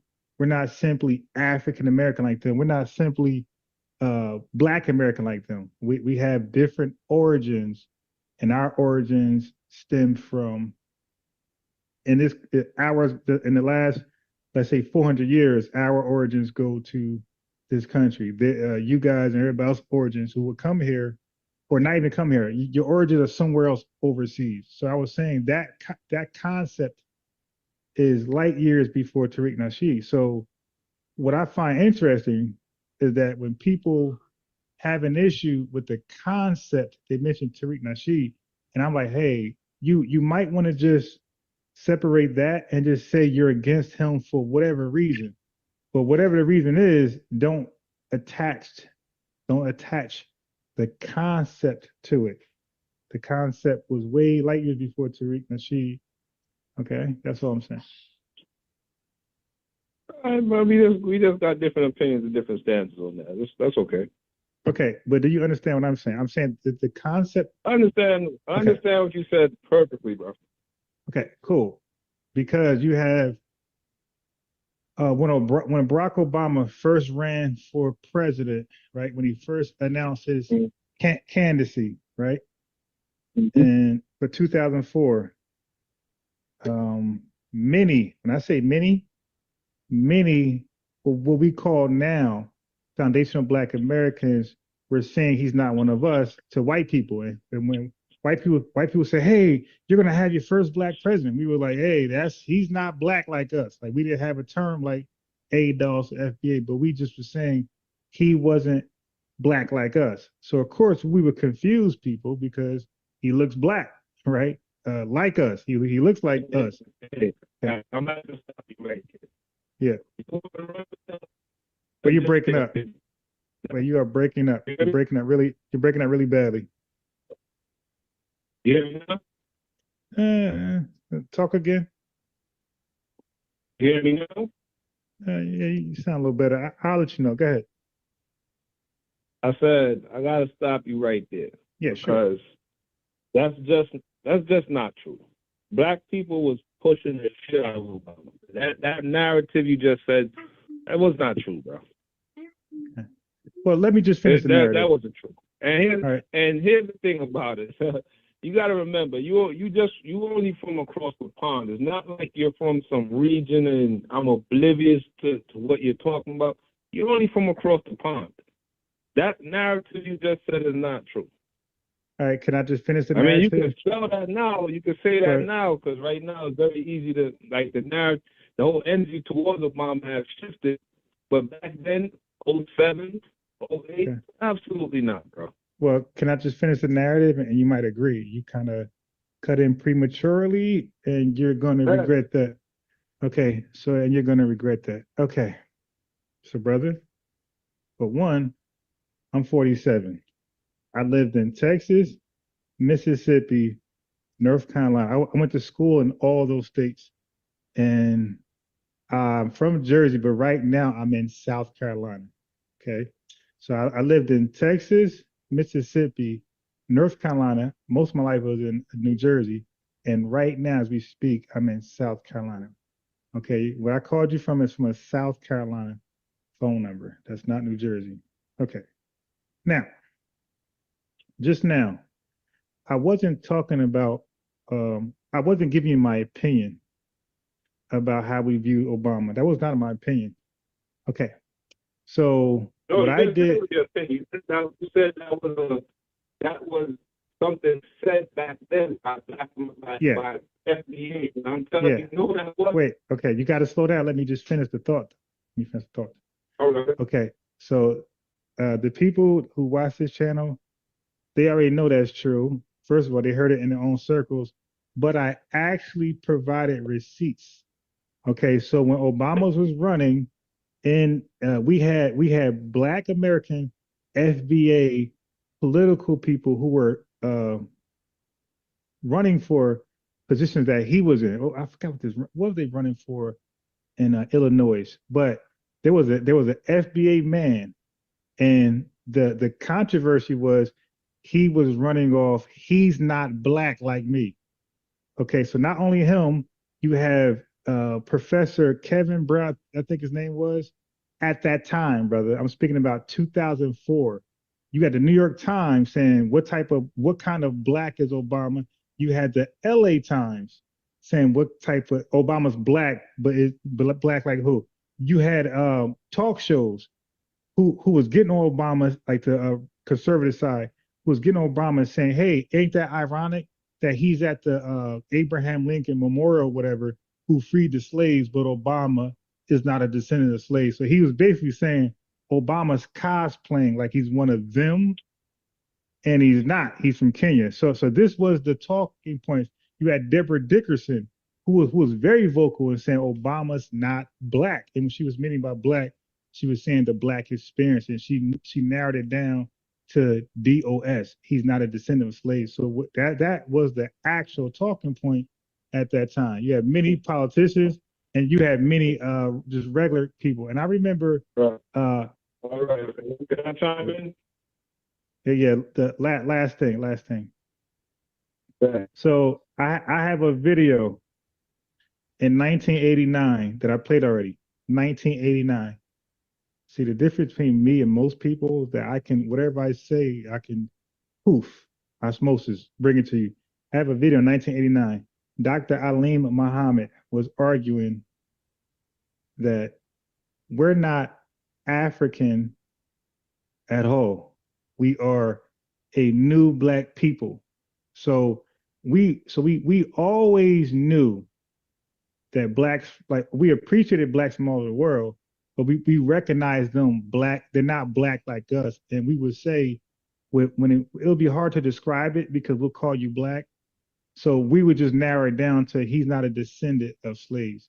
So DAS was going on way back in 1989. Like, that was a major talking point of our inner circle. And that's why it was important for me to establish I've been Black American FBA my entire life. I'm a descendant. My lineage go back to 1850. So, like, this is something you might not know, but in our barbershops, I was gonna say my boy Focus, who I debate a lot on here, his dad was all that entire Obama run. He was saying he wasn't black. That was his major ministry in the barbershop. Obama's not black, right? So we know now. Am I saying 90% of us thought like that? Am I saying 60%? It might not be 50%, but it was a large wave of us saying he wasn't black. That's what I'm saying. It was way more than it should have been, right? Because that caught people off guard because he looked entirely black, and we're saying he's not black. But again, push to shove, we would say, what do you mean? We would say, okay, of course he's black, but he's not a descendant of slaves. He don't have the black experience, right? That's what we were meaning by he wasn't black. But go ahead. Well, I mean, You're breaking up very badly. Yeah, I can't hear one thing you're saying. I don't expect that you can't. I can't hear you. I can't hear you. I can't hear you. Can you hear me now? That's might a little better right now. I don't expect that you couldn't bring up any exceptions. I'm talking the collective. The collective was not. Well, I mean, so okay, so how would you know that as a Jamaican man? How would you know what the Black American, the FBA collective? Jamaican man. Wow. Yeah. That was corny, bro. You're not Jamaican? It's not about that. It's about, that's like saying, were you sleeping? Were you in a coma back then, bro? What you mean? How do I know that? Yeah. So we just talk freely, like, so. All right. I mean, like, no, what Black American circles were you around? Like, what barbershop conversations you were around that we were not saying he's not black? Like, what black? Okay. Let me say this, because it's giving up. First of all, it's giving up this energy like I'm some Obama dude. But let me say this. No, it's really not. When it's it not at all. comes to a black person, it comes to a black person who is, how could I say, properly let go. Showing quote unquote proper behavior from educational institutions, professionals, he's always going to come across that scrutiny. Yo, is this man really black? So that's nothing new. Whether Obama was American or foreign, that's not new. What I'm saying is, when Obama was running, black people collectively were backing Obama. That narrative you saying, that was some shit in little basements said by irrelevant niggas. That was not collective experience. Not even close. Not even close. So it makes no sense to even talk about it. Like, not even close to like even to even make it a discussion. Black people were backing Obama like crazy back then. That was the collective experience back then. You know what I'm saying? Yesterday's price is not today's price. I understand Obama is not viewed as no hero or whatever right now. I understand that. I'm talking about back in 07, back in 08. Black people backed that nigga in large numbers. Period. Man, you could try to spin it, you could try to do whatever you want, but I'm telling you what it is. All right, can I talk now? I was Go ahead. totally quiet on purpose. I was trying to lead by example. I was totally quiet till you got all out. Okay, so for one, I have to like I can tell that you're not one of us, like FBA ADOS or American Free. I can just tell. For one, well, by your accent give it away. But also, you made the argument that we said Obama wasn't black because he was educated, bro. Dr. Khalid Muhammad, Johnny Bro, Cochran. Why Wait, you put words in my mouth? okay, I dude, did not this say is that. this I is said you. black people. Oh my God. Let me just say something. I Yeah, go said ahead. black people is nothing new to see black people question the blackness of a No, man. but what about the education part that you said? Yes, and I Can brought up education from okay, repeat that institutions point. as No, an no. example. Okay. What So the okay. fuck? So now let me okay. And you cut me in where I was rebutting you, right? Or responding, not rebutting, All right, responding. go ahead. Cool. I mean, just to Good. say the same thing. Let go. Okay. So I was saying that I can tell not just by your accent, but by your argument right there. We never question a black person's blackness because they were highly educated. Like that. That's a lie. We actually we actually questioned your blackness when you sounded like a white person, when you twisted your voice. Hello, guys. How are you? We questioned that, but we always had highly educated people amongst us. And I mentioned a couple that's like actually in the Afrocentric spheres. We had Malcolm X, was very articulate. You had Dr. Khalid Muhammad, and we all love, extremely educated. We had Jesse Jackson, who we never questioned his blackness. And, you know, he came with some crazy words. So education was never a barometer for us to say, hey, this guy's not black because he's educated, and this guy is black because he's uneducated. Like that, I would look at that as like a non-FBA assessment outside looking in. So we never, that's not how we judge blackness. Again, we judge blackness off you maybe looking a certain way, like pulling your pants up to your stomach, looking like that, or like I said, adjusting your voice to sound a certain way. Like, hello guys, how are you? Like that's what we say you're not black, not by your articulation, your education. That's completely false. We always had highly educated black folks amongst us. So I just want to just say that that was not the reason. It was and then also you said black folks were behind Obama, brother. Yes, that wasn't my actual overall point. I said we was questioning his blackness because America was pushing Obama like he's just like us. He represents us because they were trying to use him for an argument against like reparations or reparative damages. Like, hey, you don't need nothing. We'll give you Obama. And our rebuttal was, what's that doing for us? Like he's not black like us. That's not an African American president. So we felt like, of course, he would be pushed, but Jesse Jackson, Al Sharpton, and other qualified, educated people who ran got zero support from white society. So we knew, like we seen that, we acknowledged that, and there was no confusion amongst us. But we were definitely behind him because he is black. You know, his color is black. He's from Africa.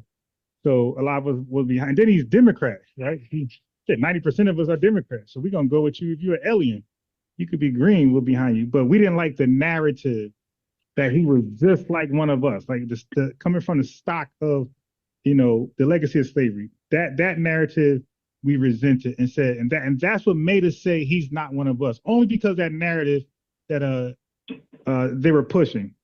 But had they not did that narrative and just say he's black, first black president, we would embrace him. But largely the support he got from us was because of his wife, because the early polls, he was not doing good in the early polls. It turned out when conservatives attacked his wife because she said some things in the public they found controversial, and the conservatives went at her, right? And she's clearly FBA.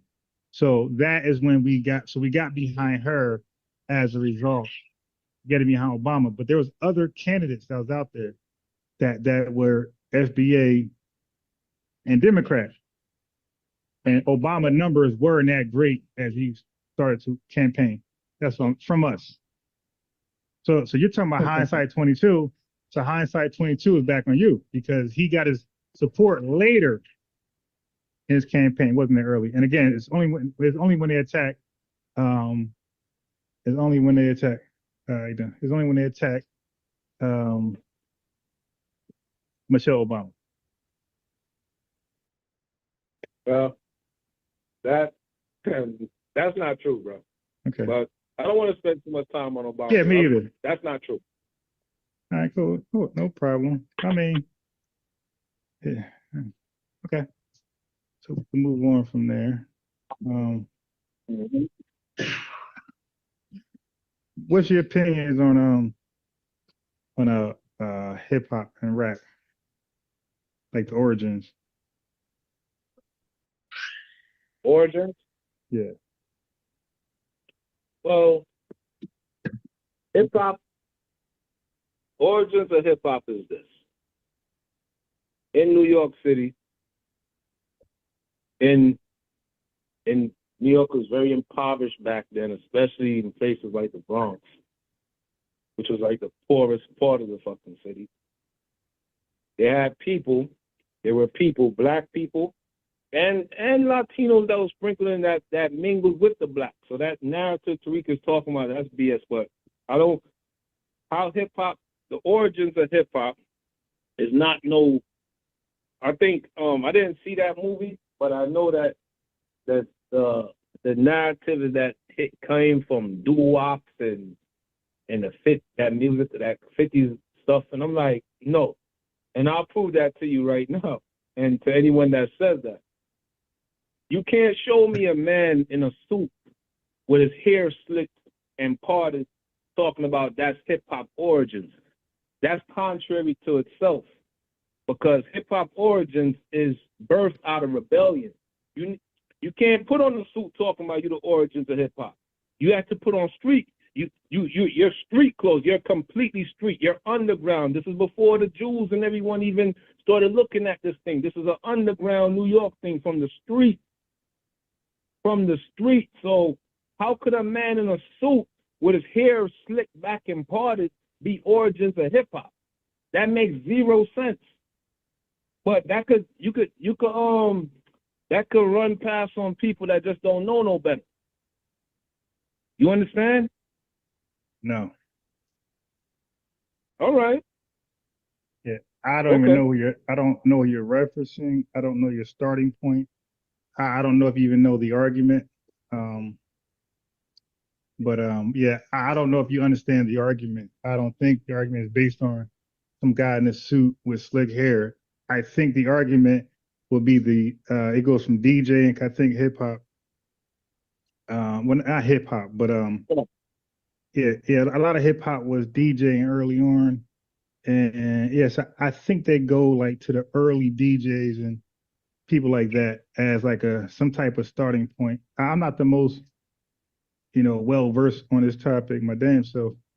But like from the little bit I've been, I ain't watched the movie either, not yet. But the little bit I heard, I think that was their starting point. But we can move on from there. Okay, just wanted to get your, see what you know about that. All right. Yeah, I ain't the most, but I do pay attention to some of the debates, but no point. All right. Let me see what else. So when you say grifting, since you wanted to talk about him, we could talk about him briefly. So just lay it all out, like as much as you can. I'll try to, if I disagree with something, I'll just, respond.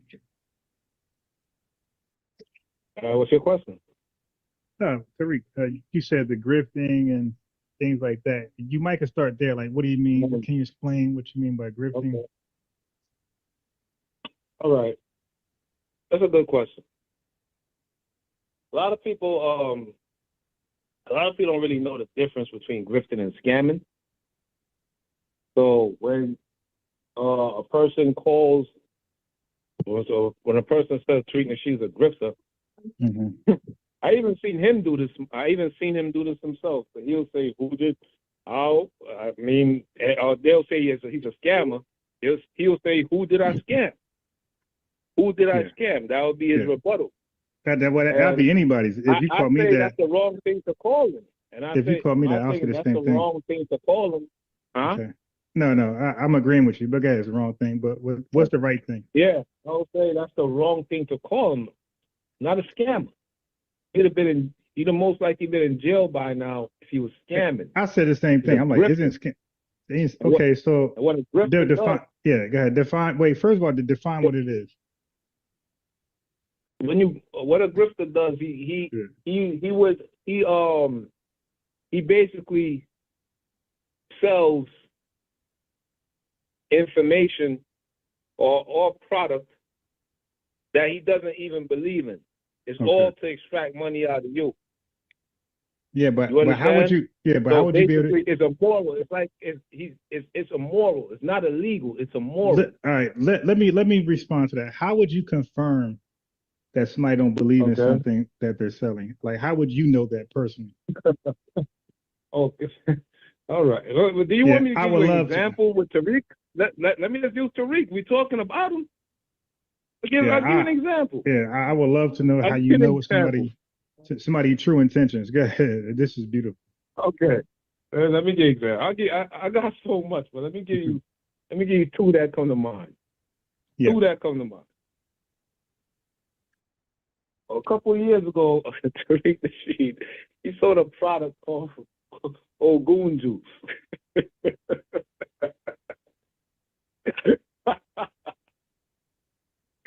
Yo, what Ogun? First off, let's talk about what is Ogun. I'm not super knowledgeable, but I do have vague knowledge of who Ogun is. Ogun is a spiritual deity based out of Africa. And if I'm not mistaken, I think he's a god of war.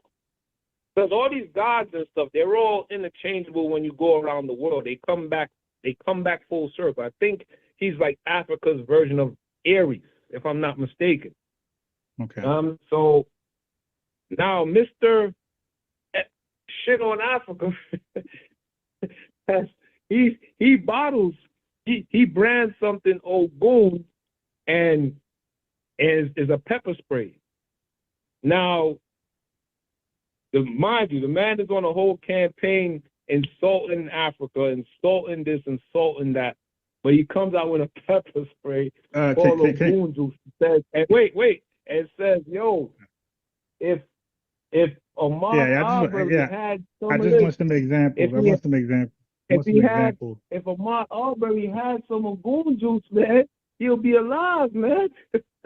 Let me ask you this. Yeah, bro, let me just see what this is calling me. 1 second. Let me just see what this is. I don't know this number. Hold on. Yeah. Hello? Yeah, you didn't click over.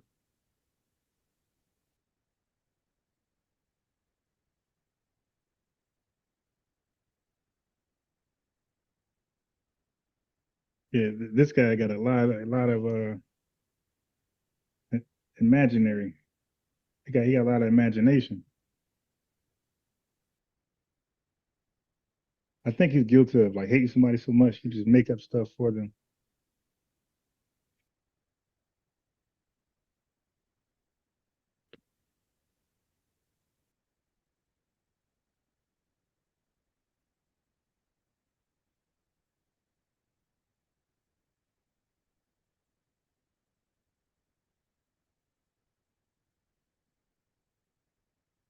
Bro, that person that called me, that was like a listener. Yeah. And I don't know if he called me by mistake, but I think he's trying to join the conversation or something. So I don't know how you do that. I don't know if you send the link. I don't know how you do it. But give him the same. Yeah, just forward him what I sent you. Just forward it to them. I mean, but they got, you know what they got to do? They got to kind of wait. Remember last time? I think we're having a good build. I think we're not, we're disagreeing, but I think it's, friendly. I don't All think right, we're. however you want to do. All right, better. However you want to do Yeah. it. But the So cat, look. he listening though. But Yeah, whatever. but So what I look, was saying do is, this. Wait, yeah, hold on. God damn, with, do this. Send me the number, but let them know. We'll let them know when to call in because we're having a good conversation, and once it winds down, they can call in. And okay, so when you hold say he was pooping on Africa, what do you mean?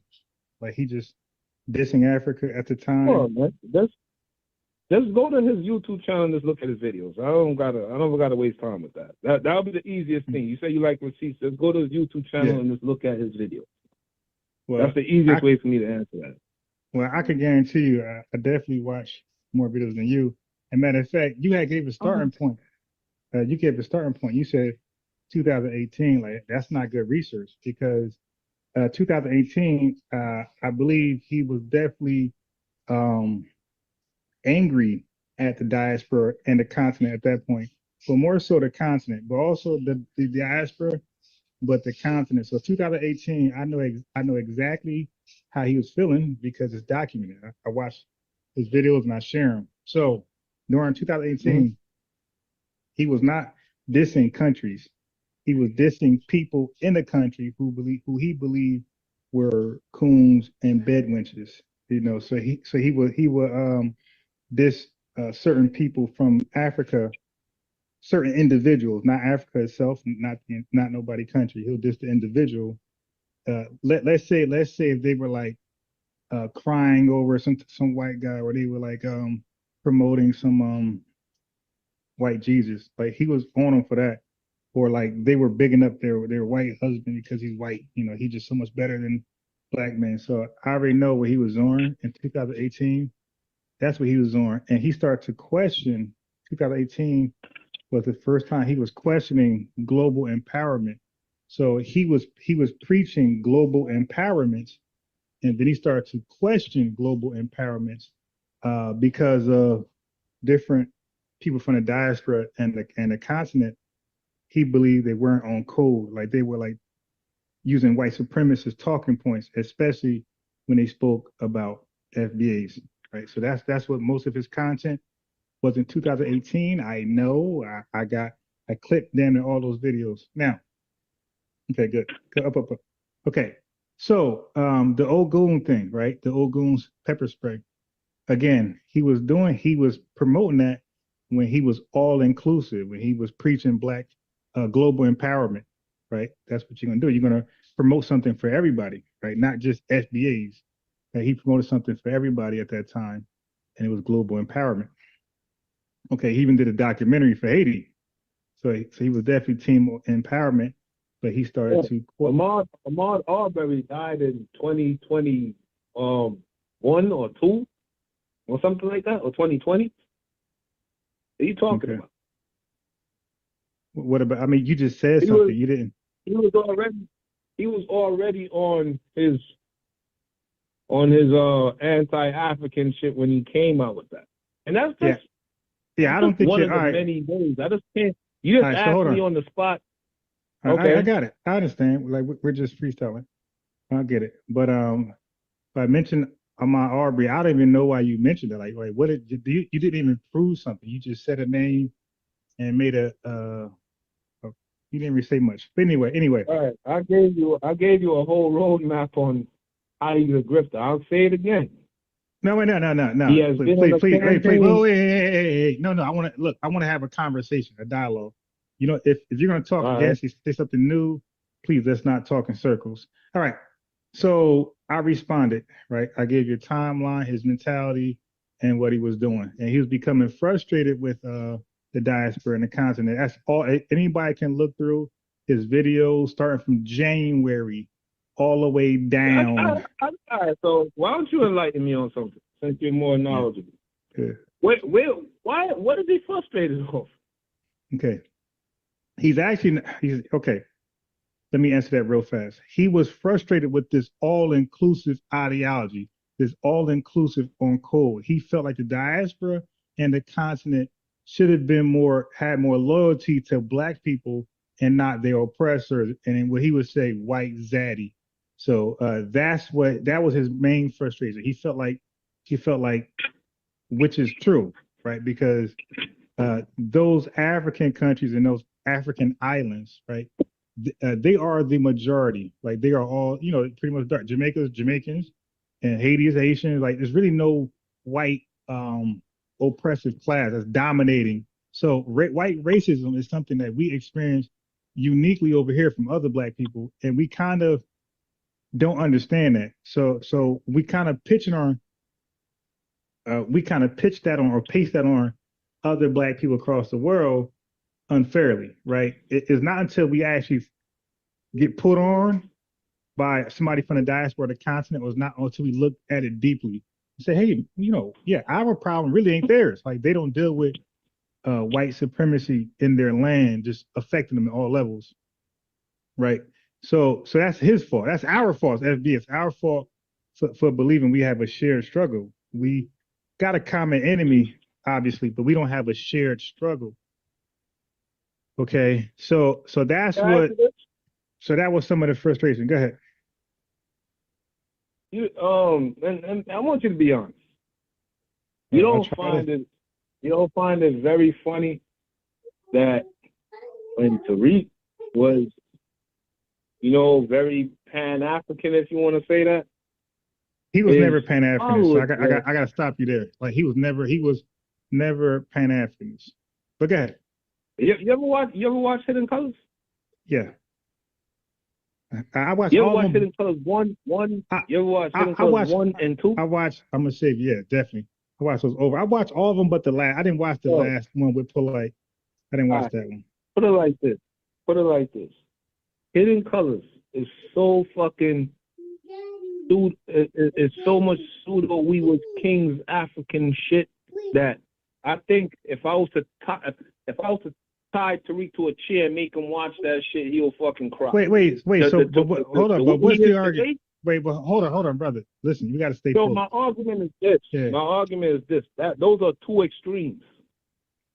Those are two extremes. All right, hold on. From the man that made Hidden Colors. Wait, just hold on. Hold on. Because you kind of confused me. You charged him with being a Pan-Africanist. I said, nah, that's not true. And then you went to Hidden Colors. So I'm thinking you're going to Hidden Colors as a reference point of how Pan-Africanist he was, right? But you didn't. You just said how you believe the information is it's that's suitable. Exactly what I just did, bro. What are you talking about? That's exactly what I did. What did you do? I said Hidden Colors 1 and 2. I said the rhetoric that Tariq puts out today, the man he is today, I feel if you were to tie him down to a chair and make him watch Hidden Colors 1 and 2, that will make him angry. That movie would have to anger him. Why? Huh? Why? Bro, Tariq shits on stuff that's not even half as uplifting to Africa as Hidden Colors. Wait. There's no way in hell he stands behind Hidden Colors today. Okay, hold on, stop. Give me an example. There's no way. Listen. All right, hold on. No way. Brother, okay, you're just... Bro, what you say, give you an example. Wait. I didn't even finish the thought. Damn, bro, relax. I hate when y'all do that, man. I'm talking to you like a grown man. We're having a conversation. You're making charges, many of them. I'm trying to slow you down to one of them. Come on, relax, man. So I'm saying, what in Hidden Colors 1 and 2 that you're implying that if he was to rewatch it, he would be like, being tortured? Give me an example of something the entire movie, bro. The entire movie, bro. The entire movie. Do you remember what the entire? Okay, which one? 1 and 2. Which one? 1 and 2. I seen a video. I seen a cat on YouTube one time. His name was Taz something. His name was Taz something. He had a video. Was it him? I'm not. His name is the person's name is irrelevant. So you're gonna reference a edited heavy? I mean, bro, we can't do that. All right, look. So let's hold on. The person had a video. They said, "Yo, I'm gonna drink every time they say Africa in this movie. Because it was a person that was criticizing the flip-flop. I think the person name was Taz, but that's irrelevant. Yeah, I can make a video right now, the flip-flop. brother. I can make a And they video. said, yo, I was drinking to every time he said Africa. And the dude had to stop. Yeah, He's like, yo, I can't go no more. Hey, I can't go no more. Listen, okay, hold on, brother. You're not being coherent. Like, you're not standing on something. Hold on, just hold on. Again, see, we're at a place now. This is why I kind of ain't want to talk to Tariq, because you guys be like, just, we were having a good conversation. We were agreeing to disagree, right? It was no problem with that. Really respectfully and real politely. Okay, but we were taking turns talking. I kind of want to bring up Tariq for that reason. Like, you guys got this, I don't know what's in it for you guys, but you guys got this thing for him. And I'm not going to call it something. I'm going to just say it like that. Just let me finish. You guys got this thing for him where the conversation is no longer a dialogue. It becomes a rant of how much you hate him and you don't like this. And then when I try to stop you one by one, each thing you don't like and hate, you guys don't let me do it. So you went from hidden colors. You went from, brother, you went from charging him with things in hidden colors 1 and 2, right? That you were saying, I guess he's anti those things now. So I was trying to get a picture because I remember 1, 2, and 3 like really well. So I was trying to get an example of something in hidden colors 1, 2, and 3 that he no longer believes and he speaks against. I thought you were going to go there. That's what I would have done as a journalist and a great researcher that I am. I would have said, hey, brother, and I know we're freestyling. I don't expect you to, we're freestyling. I don't expect you to like have it down packed. I'm sure next time we speak, you might, if you want to, you might go ahead and look into it a little deeper. And the next time, you could have the receipts ready. But I'm saying for right now, it's not fair for you to stand hard, 10 toes down on these charges, and you're not doing a good job of providing like some type of proof for the charges. Okay. So let me rebuttal to that.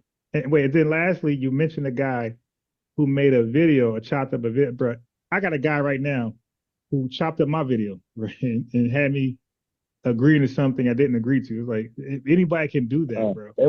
It wasn't chopped, but sure, every video is edited. So would you disagree? That's copyright infringement. Straight up. Here's a direct question to you. Yeah. Would you disagree that the theme of Hidden Colors 1 and 2 were that our position in America is not our origins? This is our origins, and this is how great we were. Would you disagree that that's not the theme of that movie? That's a yes or no question, because you want to keep things simple so we can keep it moving. So let's just keep it yes or no. That's yes or no question. Okay, so well, your assessment, no. If I got to lean on your assessment, then it's no. Okay. Now let me explain where I think he was going. I think he was explaining the hidden Black history across the world. Had nothing to do with us over here. Okay, he was connecting Blackness, right? Because we're all Black people, and he was showing Black people over here that's not talked about, that did some notable things, or who was forgotten about or even extinct. And then he'll show Black people over this part of the world. Hey, don't forget about these people. Like, it's called Hidden Colors. So he's revealing what was the Black people across the world, and findings, inventions. He was revealing that to to us, but also outside of Black people or non-Black. Like, hey, look, you guys, you can't wipe us out of history. You can't whitewash us. Look what we did over here. We were here. And that's how I got that. I didn't see that as an origin video for Black Americans. I didn't see that as that. All right. Okay. Yeah, and the reason why I paused, because I had to think about it. I mean, these movies are like 15, 20 years old. Like, let me think about and then it just came to. So now let me say this. You have the right to conclude, right? Because you're a grown man with an opinion, and you deserve an opinion. Like, you have the right to look at Tariq Nasheed's body of work and disagree, disapprove, and have constructive or destructive criticism. Like, that's your right. Nobody can take that away from you, and nobody can call you bad for being like that, right? That's, everybody ain't for everybody. You dig? So you might feel like, hey man, this the way he moves and operate, I don't respect it. And I'm not saying you can't feel like that, but because there's some people I don't like, and bro, I can't really pinpoint exactly what it is, right? I can't explain it, and justify it. It just makes some people you just don't like. So I get it. But if you're trying to make arguments of things you don't like, I'm sure there's some things you can point to that he's done that you could say, hey man, I don't like that. It's distasteful, and like the whole puppet thing. I understand, hey, that's petty. You can say those things. But if you make claims like grifting or he switched up, I'm interested in that. And like, you really ain't do a good job of convincing me that of that. Mm-hmm. But I can get why you don't like him, because he has a he's playful, he's petty, that's not for everybody. That's not for everybody. Everybody don't like Dave Chappelle. You take people like him, people don't. And other folks, everybody don't like when people hear Denzel Washington talk, a lot of people don't like him. They're like, nah, he ain't for me. So like, you have that right. But just in 2025, like, he's very vocal. He's very vocal about delineation. And let me just try to give you the best example I can think of what it means. Is nothing negative. Like, I think we have to delineate. Well, we have to. Think we have to, but we are the only ethnic group that never really did, because every ethnic group pretty much got their own country. So when the colonizers left the Caribbean, when they left Africa, they left those regions to Black people. So Black people were able to call themselves something without, whatever they want at that time, right? So when the colonizers left Jamaica, it was Jamaica. I think Jamaica is like named after some um, indigenous, name that was like a remix of an indigenous, language. I think Haiti also. I think Nigeria is from the Niger, region or valley, something like that. But because we never were left to ourselves, we just left in America, like stuck in America. We never left, like, isolated like everybody else. We were the only Blacks to never delineate. Like, we were stuck here with white people. So now we're saying, hey, and we thought Negro was a delineating term. We thought color was too, but color is used in South Africa for like mulattoes and Negroes. They call everybody Negro. They call African Negroes. They call the Caribbean Negroes. Marcus Garvey, UNIA is Negroes. The word Negroes there. So we realized, hey, okay, Negro is not a delineating term like Jamaican or Haitian or Zimbabwean. So we was like, hey, okay, Black. We're all Black. Obama's the first president, and he's Kenyan. So we're like, okay, first Black president, and he's Kenyan. So we're like, okay, Black's not it. And then we're African American, but so is Elon Musk, right? So we're like, okay, we're Black American, but so is everybody else who comes to this country that's Black, right? And they could just live here for like 5-6 years, and or be second gen, and they're Black American too. So we really didn't have an exclusive term long enough that just fits us, that cannot be all inclusive. Okay, so what I don't deny is that you're Black and I'm Black. I don't deny you have African origins, and I do too. So we both can be called African American. We both can be called Black American and Black. And some might call us both African. But what they can't call both of us is a descendant of slaves, right, in this country. And they can't call white people that either. The Chinese who came over here and did some indentured servitude work, they can't call them that. The Irish, the Italians. So now we feel like we got permanent ethnic identifiers that delineate. And all that really means is it draws the line, say, okay, now we're carving out a name for ourselves.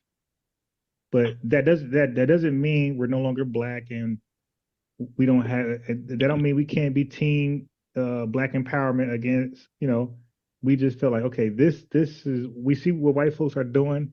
You guys probably not paying attention, but white folks are very deceitful, and we see what they're doing with this blackness, this whereas it's being all inclusive with black people across the world. But we see that it's going to be stretched to like people like Elon Musk. We see that game coming. So we're like, okay, all right, let's do it now. DAS, descendants of slaves, American descendants of slaves. You could say foundational. You could say, American freedmen. Those terms really just go to one people, because when we were founding this country, it was during slavery. When we were, so all those terms point back to slavery in this country. And that's all that means. That doesn't mean we don't want allies from black countries and diaspora. Doesn't mean that. So I think people just take it the wrong way. All right. So let me say this to that. Why, if the FBA is mobilizing and delineating, as you say, and here's the thing, I truly, because we have two different views on society. I truly don't adhere to the whole FBA separation. I don't view you guys as any different from myself. I don't care about the titles and things of that nature. But I would say this. It would behoove y'all, and it would benefit me and every black person in this country if black people were to put that energy into establishing an actual culture.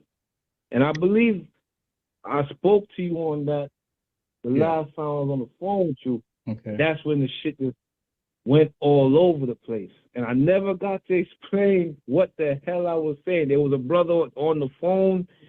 He said, it was too many people on the line. I remember exactly what he said. He said, did you know Shabba Ranks? He said, Shabba Ranks.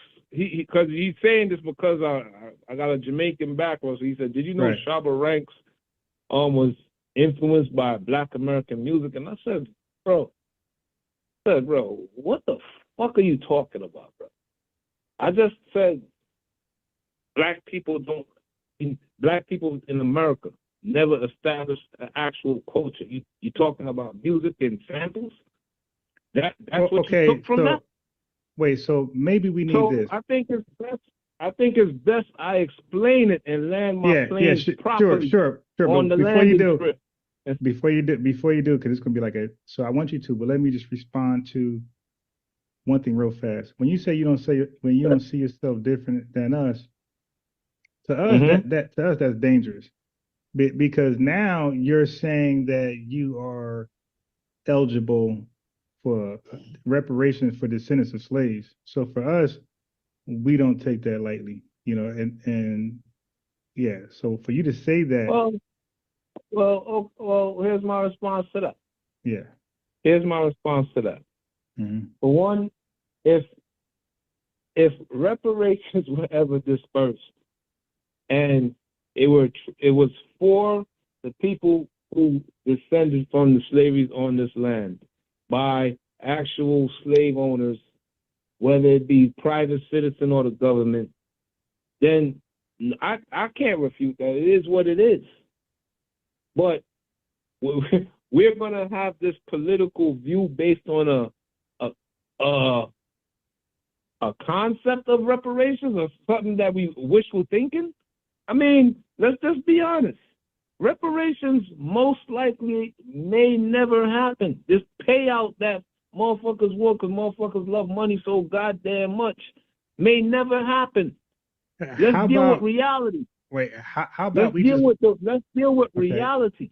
Okay, hold on, brother, because the chat and people in the future, it can view this as like you have a deep-seated hatred against us, kind of like a white supremacist. Hold on, let me explain. Oh my God. Let me explain. You just said the Wow. love of, okay. You said the love of you said the love of money. When how about it's not about the money, it's justice for the ancestors. It's just justice. The legacy of slavery is why we are screwed up today in this country. This system of racism never went anywhere. It's still here. Like we're affected disproportionately of everything that's meaningful in this country between white people and black people. We are far removed from anything positive. You could look at jobs, you can look at college, just anything, home loans, all these things. We are disproportionately affected, 8 times worse, or 8 times less likely to get it over white people. Even the name Jamal, like this research, the name Jamal is got a 50% chance of a callback when a name like Johnny got like a 90% chance of callback. So like we're still being affected by systemic racism, so it didn't go anywhere. Yeah, but we don't. I'm sure a lot of us cringe when you said money. It's like, money is part of it because it's going to help repair. They locked us out of wealth. See, I don't expect you to know our history in this country, but white folks. But just real quick, white folks locked us out of wealth for 100 years while they chewed up all the wealth. So much so, when the Civil Rights was passed and the FHA, Federal Fair Housing Act.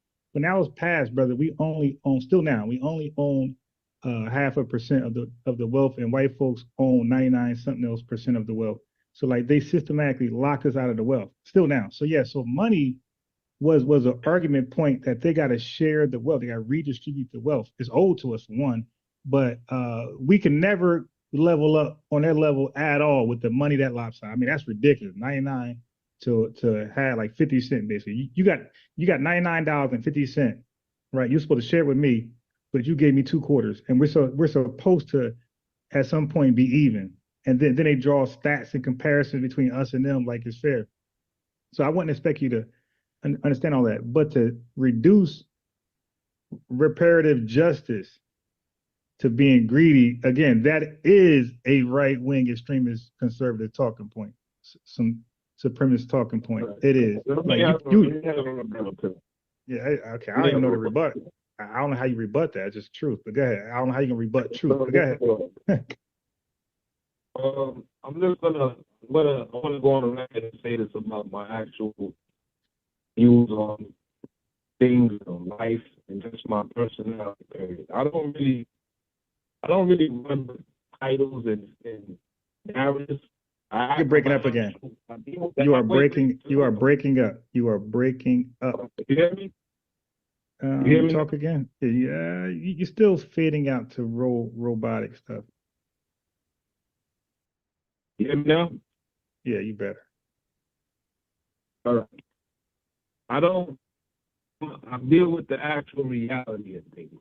So what I mean when I say wait. So you deal with reality, and 43 million FBA Americans, we deal with what type of reality? Yeah, man.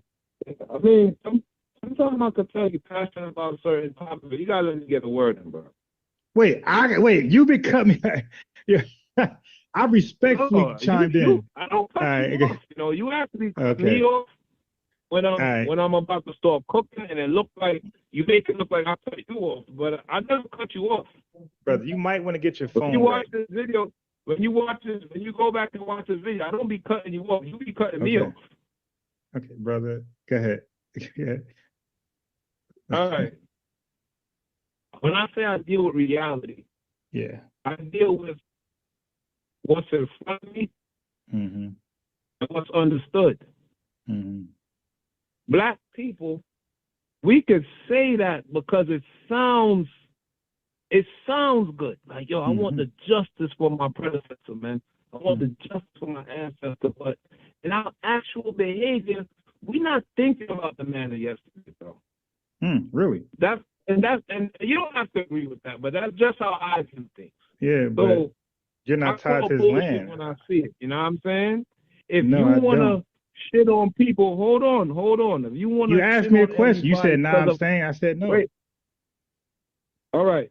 If you want to, if FBA want to shit on people because of a prospective payout that How may are we? never ever happen, Wait. How are we bro, shitting on this people? is silly. But you keep saying stuff and you're not explaining. You're just saying stuff. How did it come to we're shitting on people? Explain. Nothing I said to you about All right, bro. reparations or All right. delineations. How we got to this point? Let me just bring you back. All right, hold on. How we got to this No. point? I said I Just don't see my. explain. Oh, Just explain how we're shitting on people. I'm explaining, bro. Okay, go Then ahead. you say you don't cut me off. This is crazy, man. Yeah, well, no, I need to I'm clarify because explaining to you. yeah, you are making charges. I'm like, damn, is he gonna ever prove one of these All right, charges? let me explain, brother. Okay. I don't talk slow, bro. Yeah, but you I don't talk talk slow. You can't incoherent. say I'm a slow talking nigga. Just let me land the goddamn plane, my nigga. Yeah, we don't use the N word. You said, That's kind of outdated, bro. But all go ahead. right, okay. You said, when I said I don't view myself as any different, you said, here's the problem we have with that. That's dangerous because you impeding on what we have coming. And I'm like, bro, hold on. I'm like, bro, I'm just talking about from a community aspect and an identity aspect. You gonna push me out for a prospective payout that may never happen, bro? Do you know how goofy that sounds? No, I don't. But I'm not personally bothered. It doesn't rattle me. I don't know why you It would be bothers me, personally but it bothered. doesn't bother me. You know what I mean? Okay. It bothers me, but it doesn't bother me. And I Okay. can show you if you want to know how it Nah, bothers me. just help me land your plane, bro. And No, if you no, want to know how you're it doesn't, no, I don't. Just land your plane so I can talk. That's all. Go ahead, brother. Yeah, you go ahead, man. Because every time we talking about something, you No, change the subject. I was letting you go Nah, just now, but you wanted to go. Look, no, okay. I finished what I was saying as far as you said. You asked me how you should, and I explained it. So you go ahead, bro. Yeah, well, one thing we can't do is talk over each other, right? So now, right. You were explaining something, and then you said, in the midst of explaining something that you never really explained, in the midst of that, you said, and if you really want, I can tell you why it affects me. I'm like, no, I don't. You asked a question. I'm saying, no, don't do that. Just stick with the original point. I'm saying, don't tell me how you feel, or not right now, not in the same point you're making. Maybe let me go and then you go in, but don't add that in this one because it's going to be so long that. Okay, so a couple of things you said. I'm actually writing it down. Okay, so you keep saying we're shitting on people. Tariq's talking about Africa, and you haven't proved that. You haven't even attempted to prove that. Okay, and secondly, you said it's bullshit that we don't want justice for our ancestors and our conditions today is bullshit. We just want money. Again, that's a white supremacist. I'm gonna call it what it is. That is a extremist white supremacist talking point. That's some Nick Fuentes, Jared Taylor. Right, but now you're cutting it. What you call it? Right, but no, I'm not calling it. Okay. That's just me just throwing a little. Sit down. Okay, cool. Little opinion, but I didn't say call it what you call it. Yeah, exactly what I was doing, right? Okay, anyway. So, but those are white supremacist talking points. I wouldn't expect you to know white supremacist talking points against FBAs. You're not FBA. I wouldn't expect you to know that. Okay. So anyway, unless you think you're FBA, then that's a different discussion. Okay. Secondly, you said something about. Are you trolling when you say that, man? Are you being funny? Are you serious? Man? I just gotta ask you. Well, it depends on which thing I said. You think I'm trolling? Which thing? Which statement? When you just said, I don't expect you to because you're not FBA, but if you may be active, yeah. When you like, is that like a joke? Okay. That's gotta be a joke. You can't be serious, bro. All right, so I'm gonna keep going. So, so you said that, and then you said culture. You said we gotta have one culture. You didn't even finish that thought. I was waiting for you to No, finish that this is thought. what I said. So you're cutting in Let again. me tell you what I said So, about the so you culture. so you're I gonna cut said, in. Wait, so you're gonna so remember you said if I no, run this back. I can't stop you and just correct you what I said. Wait a minute. When I did that, you said I was cutting in. That's cutting you. That's cutting you off. Wait a minute. Then how was I cutting you off? All right. Anyway, let me finish my point. God damn. Yo, this guy he really is struggling to like stay focused. Right.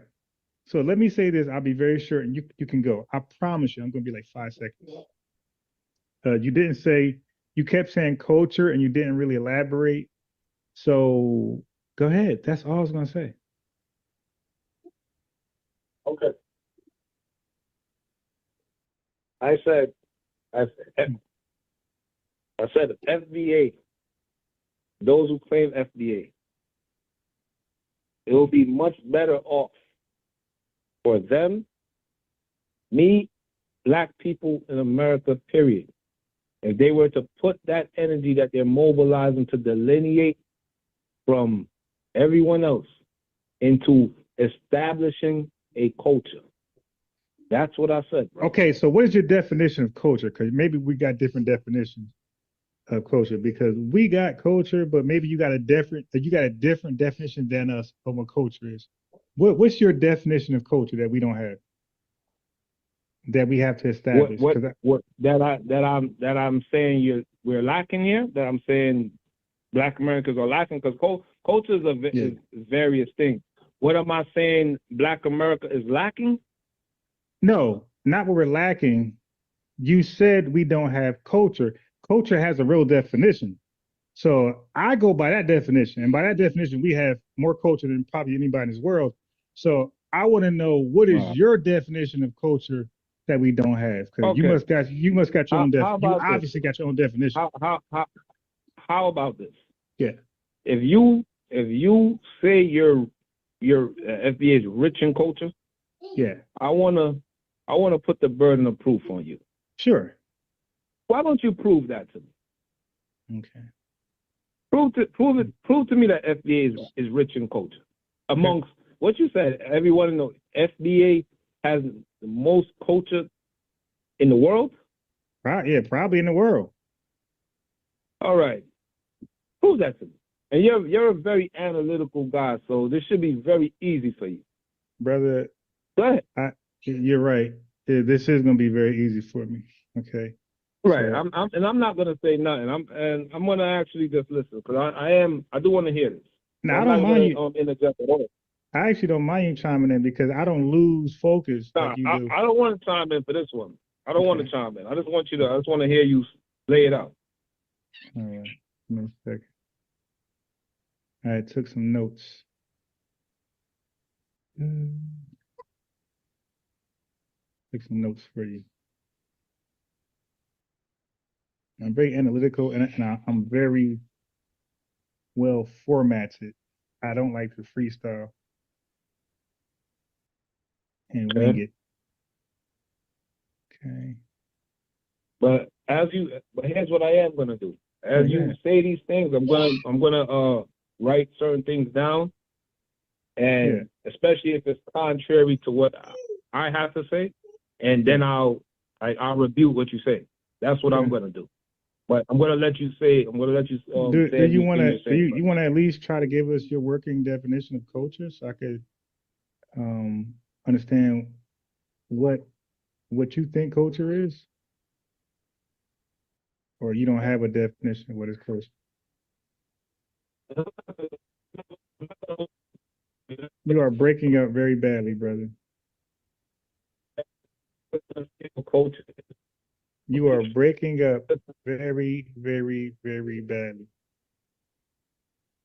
I'm gonna just, you know. I hear you now.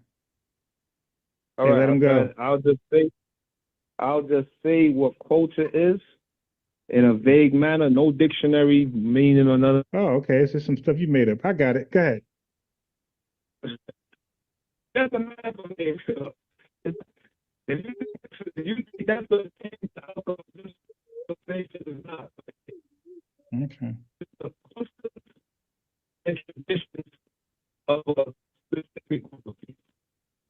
are breaking up very.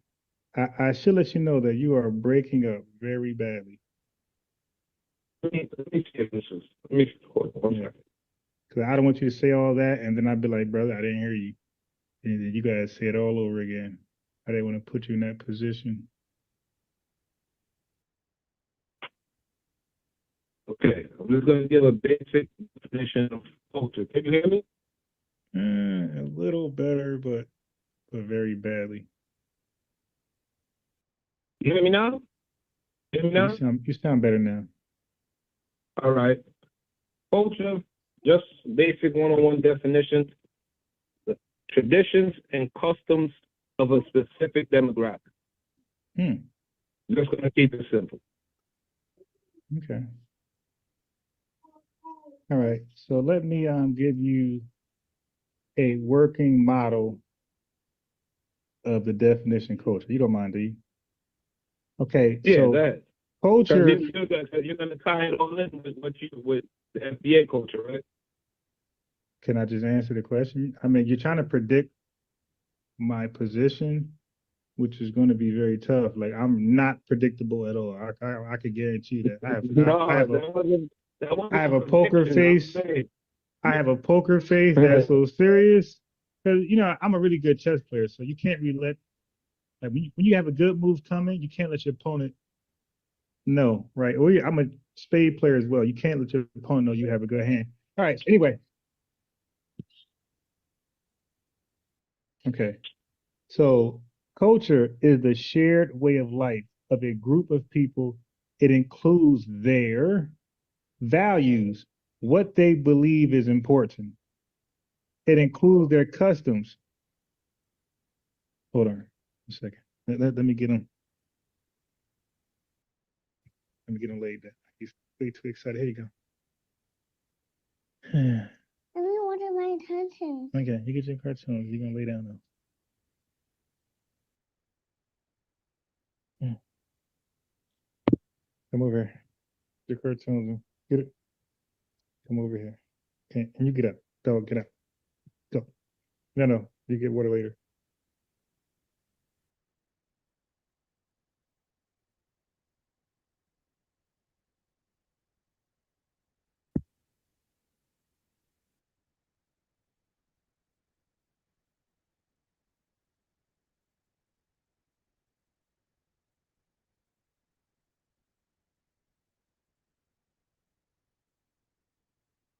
You there, brother?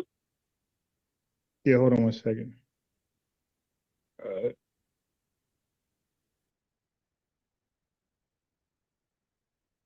Yeah, that's one word I forgot to say. Values. That's definitely there. But I just wanted to be quick.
All right.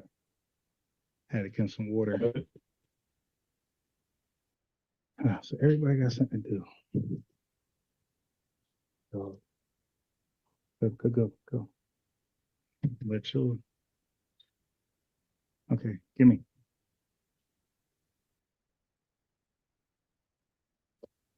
Come lay down. Come in your nose.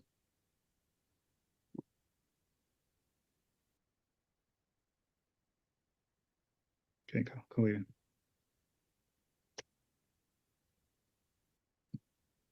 Okay.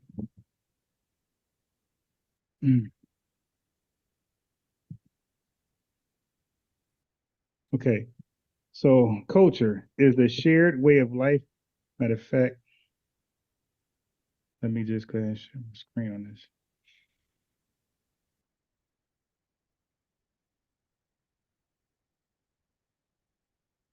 You really didn't give me a definition, so I don't know what. Actually, it was like you said, it was very vague. It didn't really mean nothing. Okay.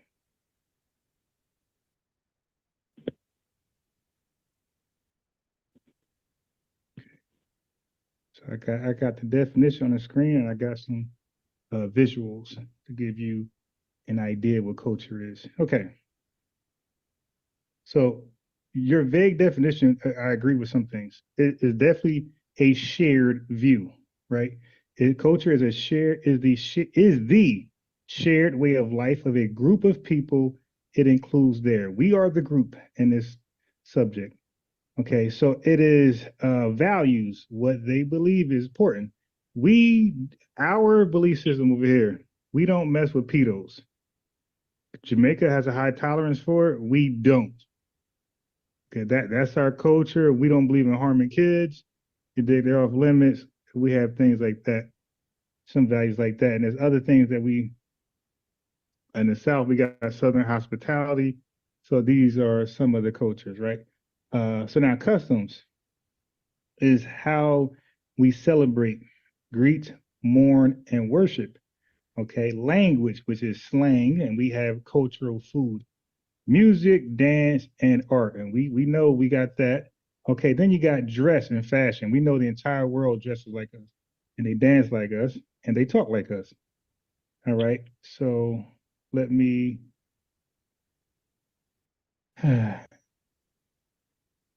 scroll down. Come on.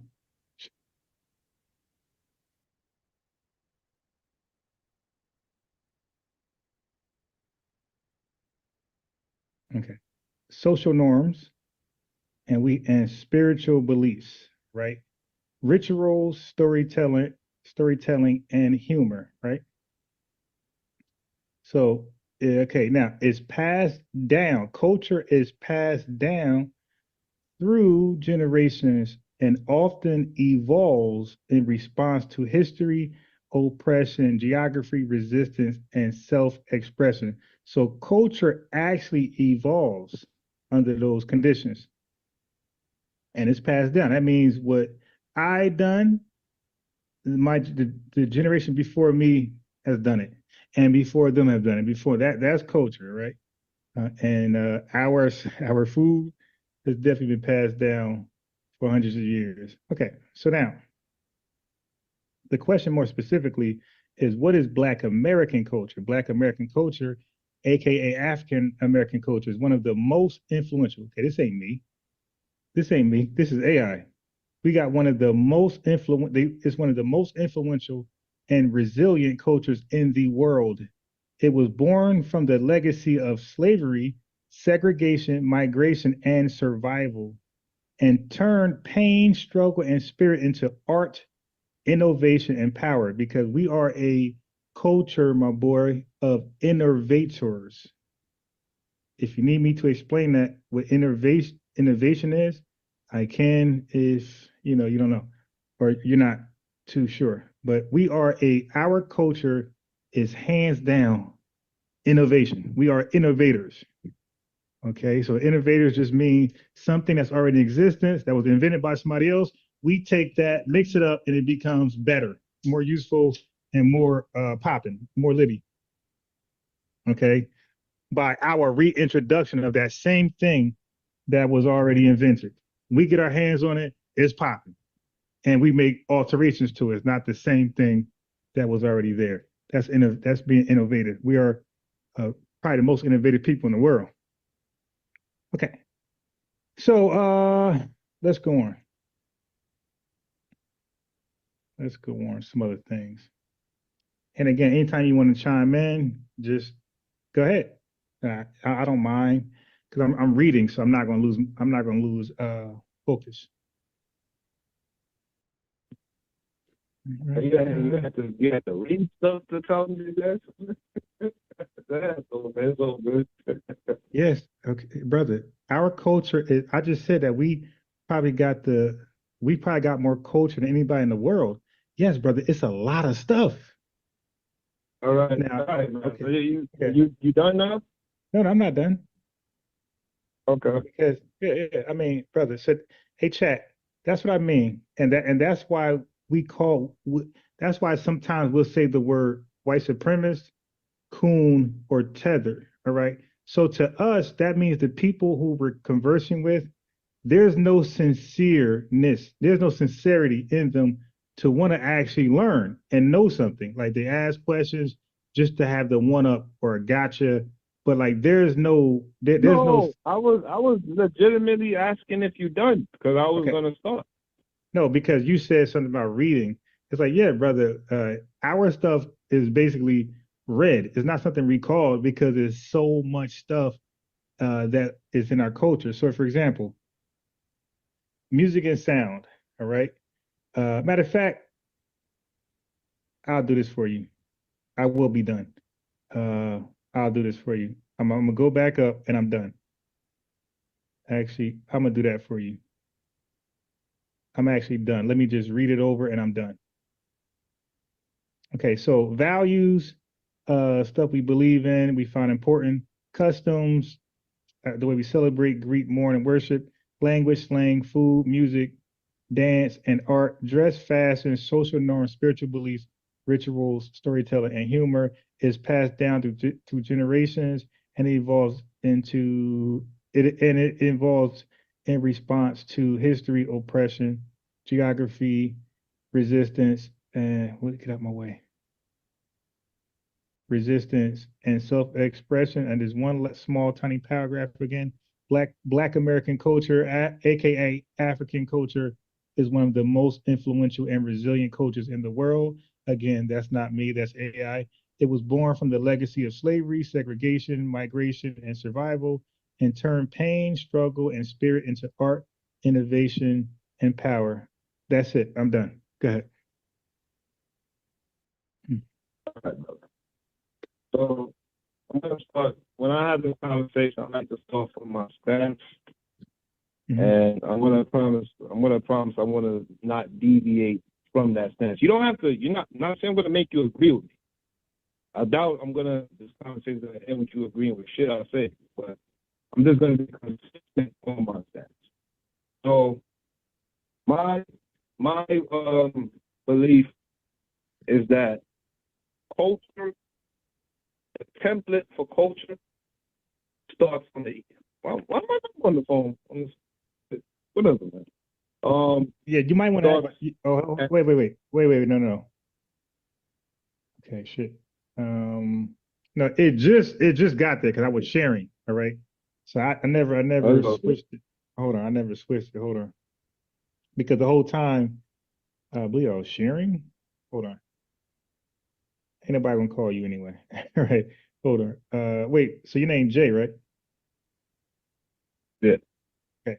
So next time you call in, just immediately say, "Hey, switch my name." Like before we even, because normally when you call in, even the first time you called in, I say, "Hey, don't say nothing. Let me, change your number." So this time, I totally forgot, but it wasn't being seen like that because I was sharing something. I guess I'm not sure because I wasn't looking at my computer screen until now.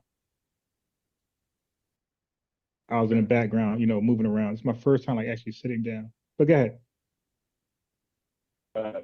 So when we're speaking on culture, Nah, hold this is my. wait. This is not a. Wait, hold on. Huh? I want it to be clear. You're back in the robotic position. I want the voice, your explanation to be clear, so it can get through.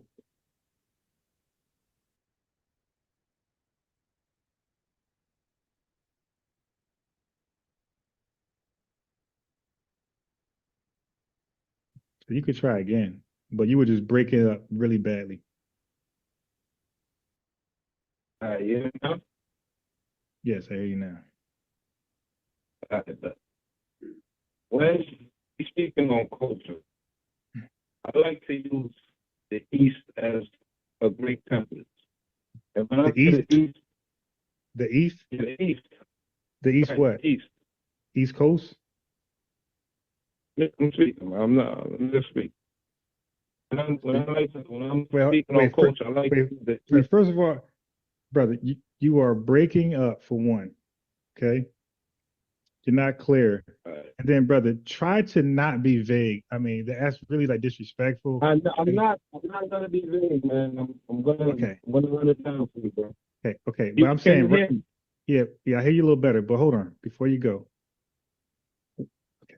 When I spoke, I was very clear. I even added clarification to the things I read. We have an audio problem. I can't do nothing about it. I'm speaking clear, bro. I'm not talking about that.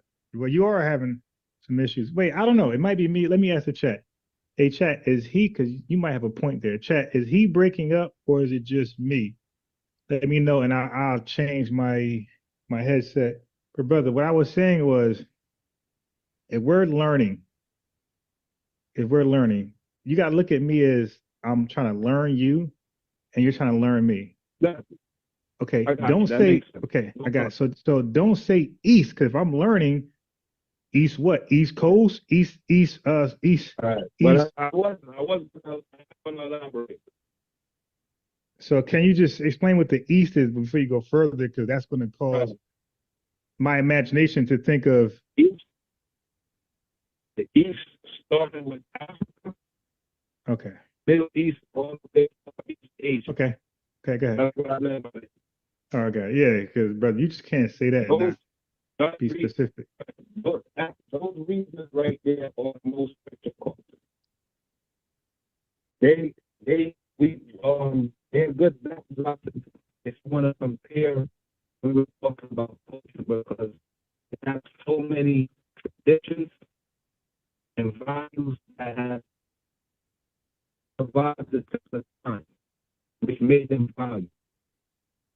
So if I'm using that as a template, and I look at society in America, then I say, this is why in Black American society always been susceptible to attack, because we never had a culture. We've never been autonomous. It's not bigger than entertainment and celebrity. It's about our daily lives. Our collective. What is the community? There's no community. That's one. I guess we've never been autonomous. You said we're the most innovative. I beg to differ. Because if we, God forbid, were to just fall off the earth will still spin. What is our major contribution? It has to go past entertainment, style, music, just things that do not truly matter. Then another thing I'll say, what is our ethics? Our ethics is all over the place. We got one element, one side is pushing a criminal element. Don't snitch. Degenerate behavior, deviancy. Anything righteous, anything good is pretty much shamed. We have a lot of propaganda attacks have attacked us over the years, leading into a lot of misdirection. So when I say that a culture needs to be established, that should be priority, because a lot of things couldn't happen if there was an actual culture in place. If there was an actual culture in place, a real culture, not no gimmick entertainment BS. And I got an example. I got a scenario that happened just the other day where I could use as a sort of like a microcosm of what I'm saying right now. I seen a video online the other day. It was a young black dude. Dude looked like he's in his early 30s. He could be in his 20s. He was a pilot. He was a pilot walking through the airport. And the brother had a look that, you know, cliche black culture. He had those, it wasn't cultural dreads. I'm not even sure if they actually constitute as dreads, but his dreads look like, you know, the dreads Quavo has.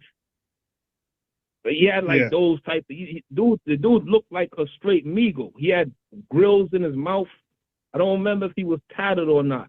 It probably was. He's walking, and he's walking through the airport, and he was talking about how he catches flack for how he looks. And the reason I had to bring that up, and I said, wow, I will always remember this video right here, because that video is a perfect example of when the fun stops and people are serious.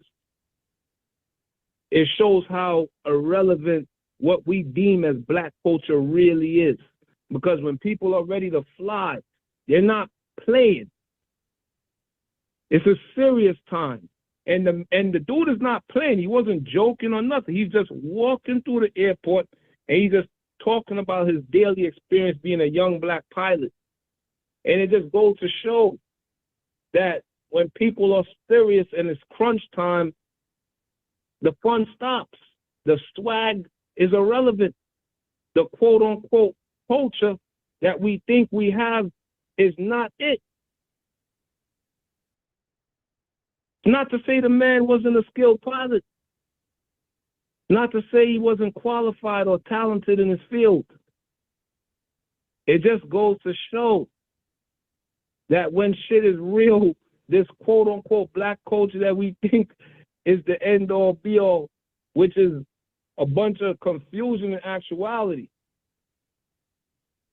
is not a strong culture as we think.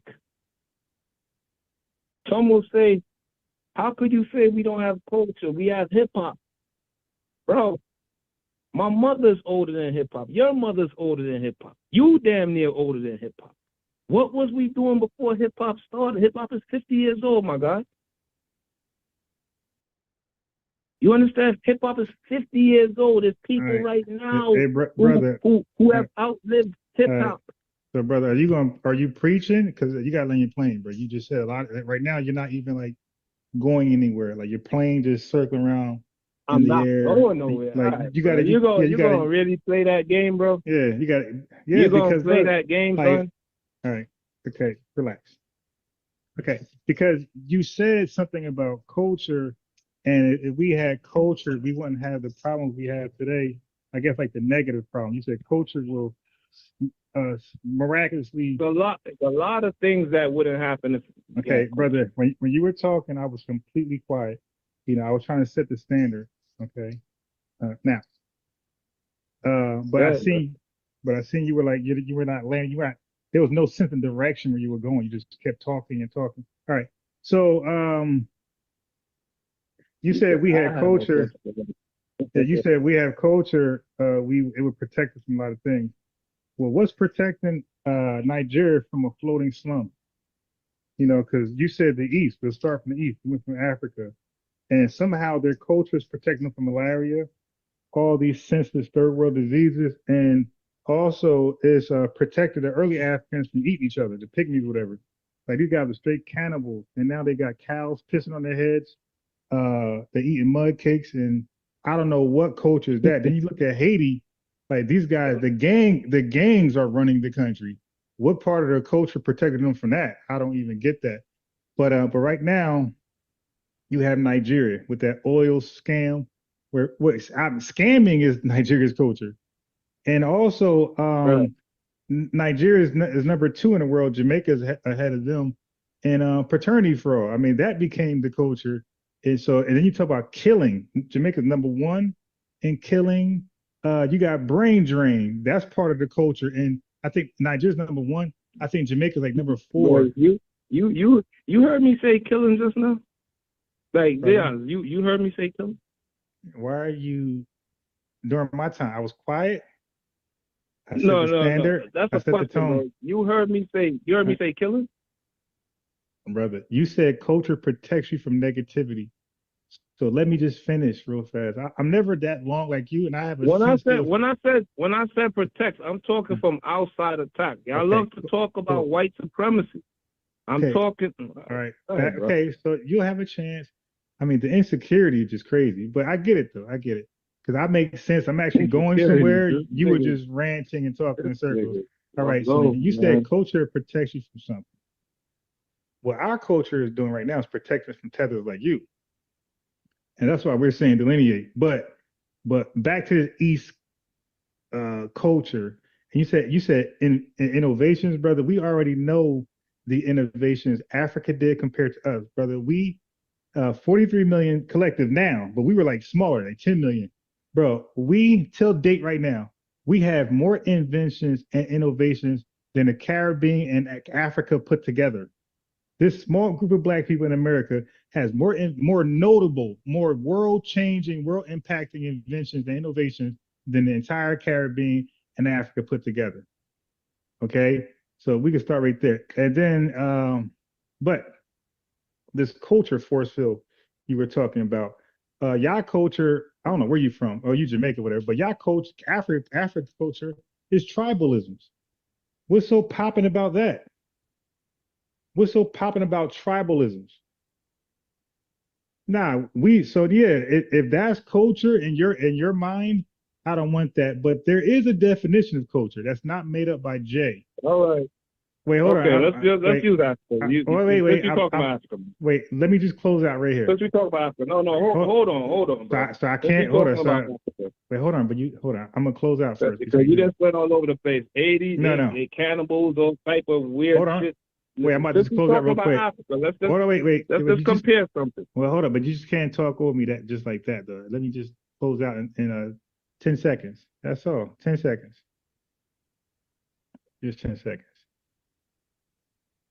So cannibalisms, cow pissing on you, flies all around you, eating rice from the Red Cross, scamming, paternity fraud. If you want to call that culture, fine. But brother, there's a working definition of culture that people tethers like you got to run from and make up your own definition, and it still backfired. That's all. Go ahead. Bro, you could point out famine, poverty, all you want. So let's talk about the actual culture in Africa.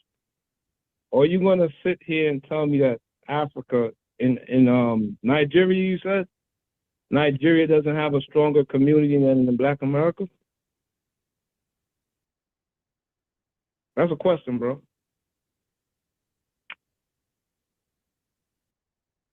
Huh? Oh, I'm sorry. I was Bro, you talking heard on me, mute. man? I was talking to mute. I was saying, nah, just finish and I'll respond. I don't want to cut in while you're building. Go ahead. I just asked you a question. I said, you're going to say that Nigeria doesn't have a stronger community than in Black America? Brother, if you want me to talk, I could talk again for another 5 minutes. But I'm saying, just go ahead. Just say yes or no, bro. How about this? I'm going on mute. Finish up. No, I'm asking you direct questions.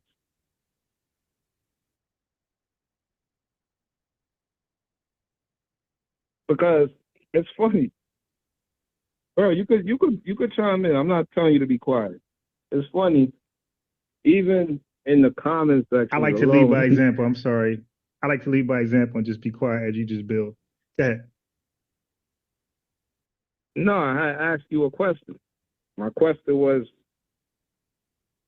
you don't believe that Nigeria has stronger community than Black America?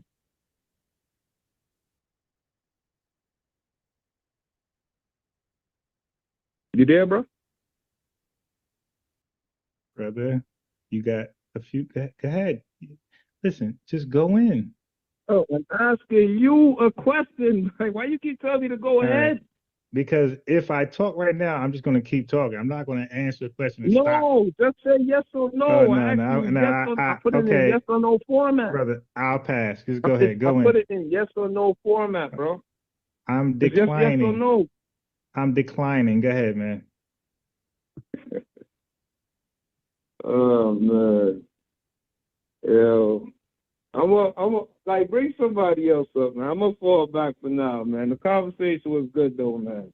I'm about to leave the crib right now, but all right. the conversation was good though, man. But damn, bro, you stuck in your ways, man. Hey, I appreciate you, Carl. I appreciate you. Done with you, bro. Hey, look, yo, the chat answered your question. The chat said no. The chat answered your question. This chat is a bozo chat. It's an echo no, chamber. I'm saying you wanted somebody to answer it. Echo chamber. This ain't no opinions bouncing off each other.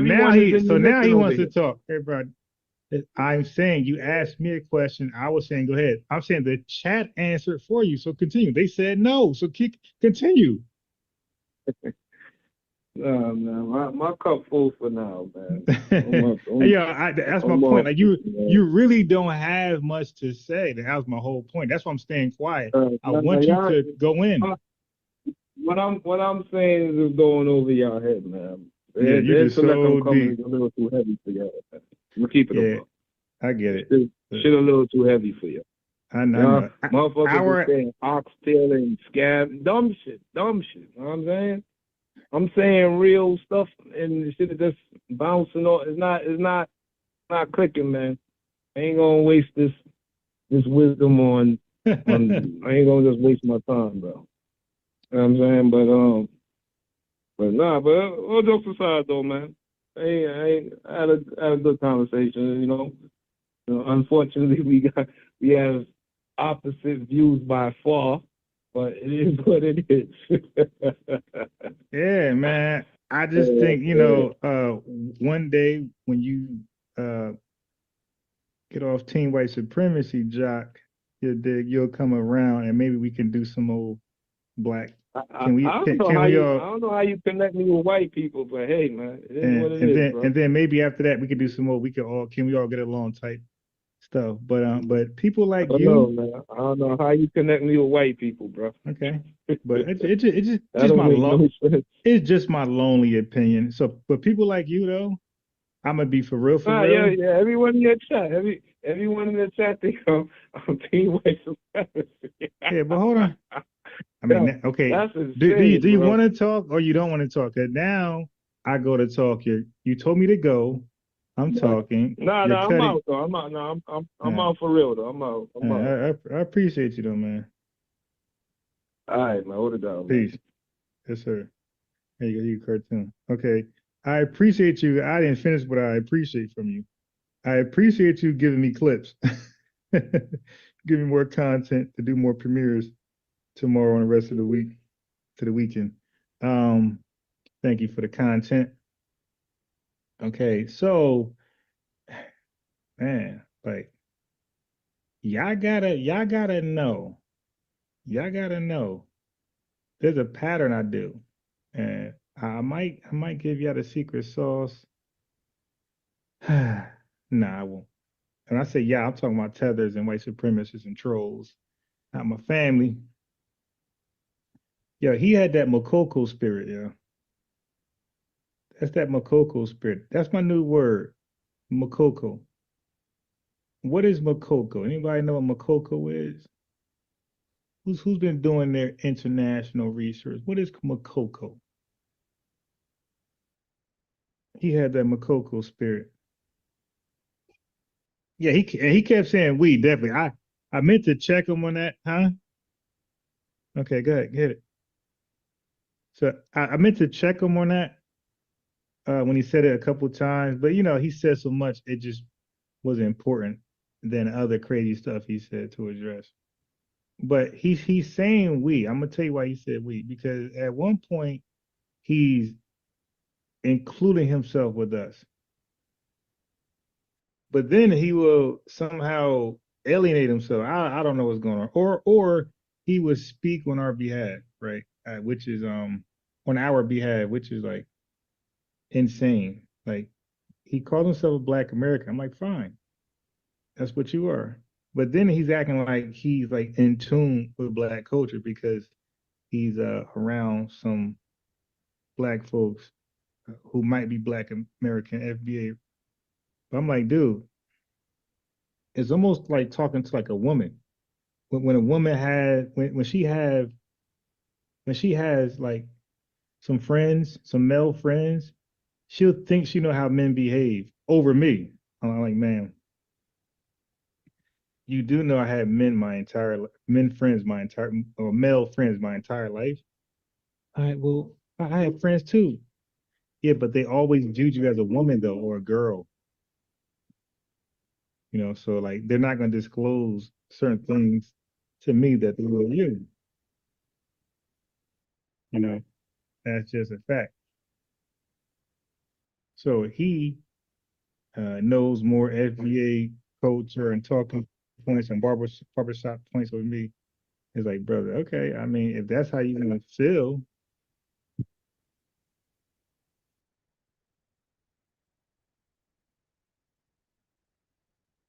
yeah, that's how you want to feel, go ahead. But listen, yeah, I've been in FBA barbershops where they do distinguish themselves from people from the island and people from Africa. Like they do. Like they recognize they're all Black. They have similarities, but they also identify they are different.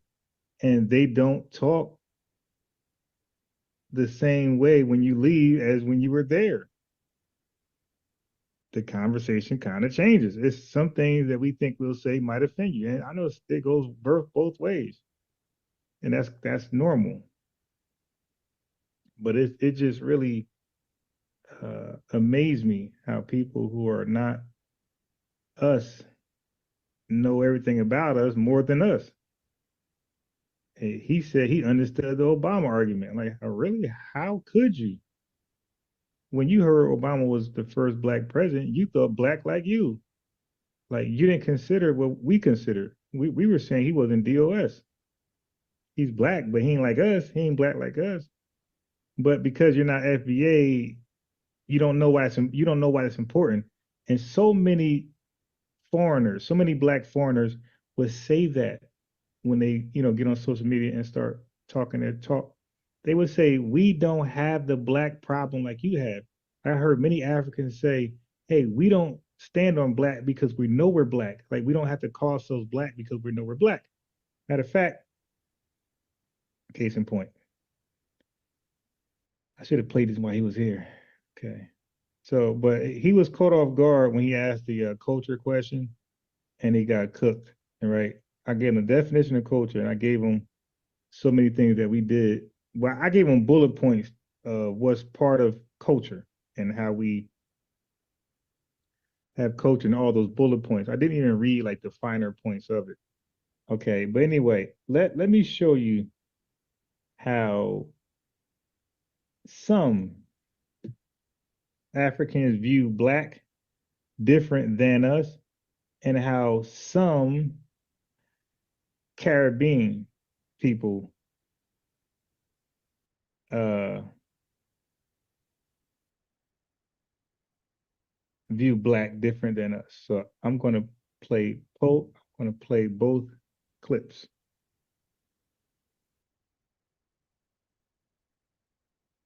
Caribbean and African.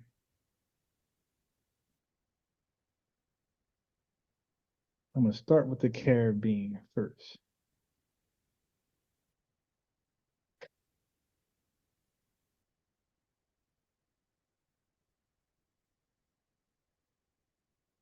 Give me a second while I roll through my clips.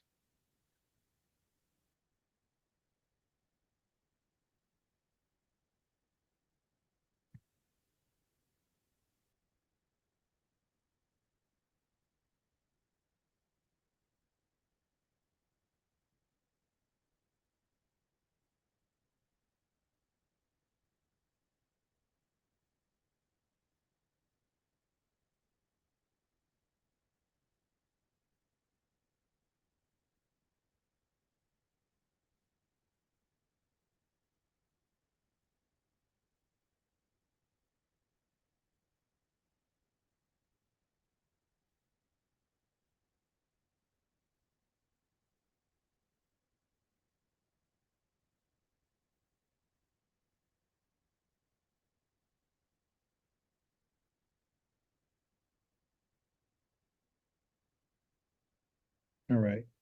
So I got the clips up. All right. Let me share my screen.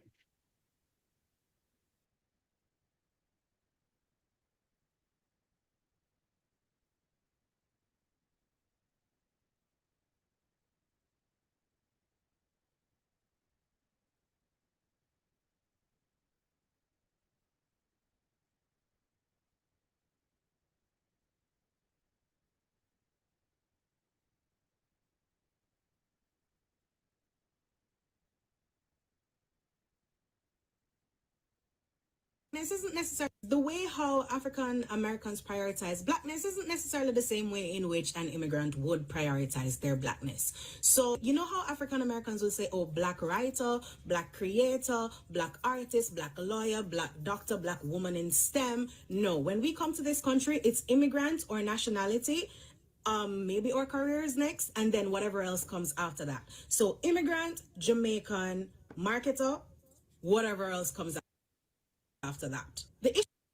So we have immigrant, nationality, their career, and the word black is not in there at all. Okay. So that's why I personally get confused when they pick and choose when they're black. When I say they, I'm speaking about foreign blacks, foreign immigrants. I can't say black because some of them don't believe they're black.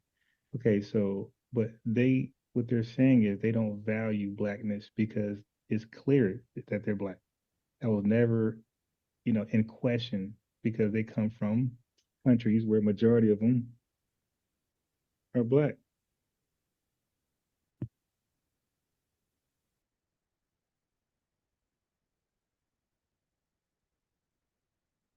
Yeah, so they don't have like a black power type of movement, okay? Because more than one reason, but she made it very clear. One more time. Black doctor, black would prioritize their blackness. Americans prioritize blackness isn't necessarily the same way in which an immigrant would prioritize their blackness. So, you know how African Americans will say, oh, black writer, black creator, black artist, black lawyer, black doctor, black woman in STEM. No, when we come to this country, it's immigrant or nationality, maybe our careers next, and then whatever else comes after. So in other words, I see that as they look at immigration as their blackness. So their immigration status is equivalent to what we say. It means that much more. It means the same as much importance to them as black to us. Okay, because she held that high. After that, so immigrant, Jamaican, marketer, whatever else comes after that. So when we say we're black, they will say, according to her, we say we black. They say they're immigrant. I would look at that as delineation on their part. Issue that you're Jamaican, marketer, whatever else comes after that. The issue that you're having is we don't see ourselves as one of you. Oh, that sounds like you're being divisive. But they say we started this. Explain. And the reason that we don't see ourselves as one of you is not because of blackness. Okay. So they don't look at blackness at all as a sense of identity, immigrant, Caribbean, or nationality, Jamaican, African, whatever. The career and the word black ain't there at all. Okay, got it. Look at the next. So she represents the Caribbean. All right, so let's go to Africa. How do they view black? Is it any different? The Haitian. Let me say that again. I am not black, okay? Hear me out. Growing up, my mom absolutely hated when we refer to ourselves as black. Growing up in Nigeria, her mom hated when they called themselves black. So when we say Obama wasn't black back in 2004, I mean, we weren't really wrong. She's like, you're not black, you're Nigerian, you're African. I feel like the term someone is black obviously comes from the slave era, but it also just describes displaced people that don't know their heritage. So I feel like people that do know their heritage, to try and curb racism in some way, people are going to be racist. Ignorance is ignorance. You can't, but just to curb racism in a small way, stop referring to yourself as black. If you know where you're from, you're raised in a certain household. Somalians are Somalians, Ethiopians are Ethiopians, Nigerians are Nigerians. Like, if you know where you're from, why refer to yourself as a color? I feel like when we say black, it just sounds so harsh, and like, this is black. I'm brown. I'm Nigerian at the end of the day. Like, that's who I am. That's where I come from. Let me say that again.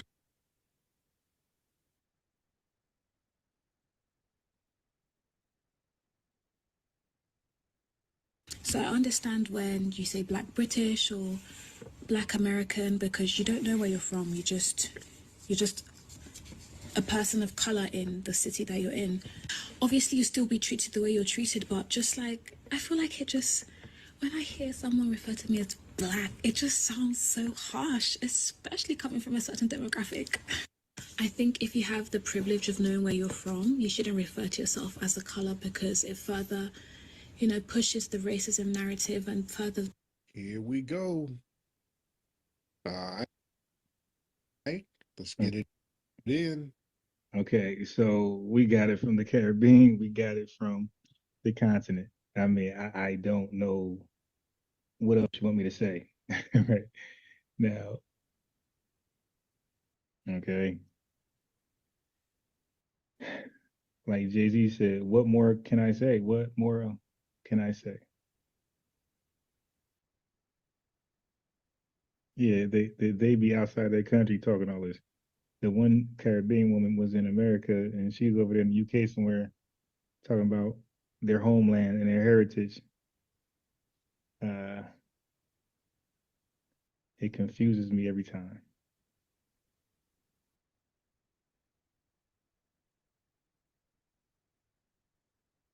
Oh boy. So we be confused sometimes, right? There's one Dominican dude I work with, very dark skin, right?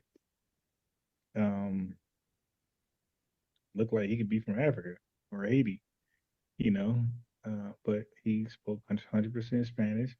I mean, he spoke English too, but he was Dominican.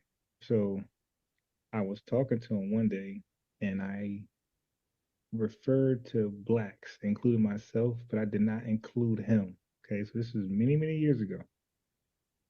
And I said, yeah, man. I said, y'all, and I said, us blacks. And he was highly offended.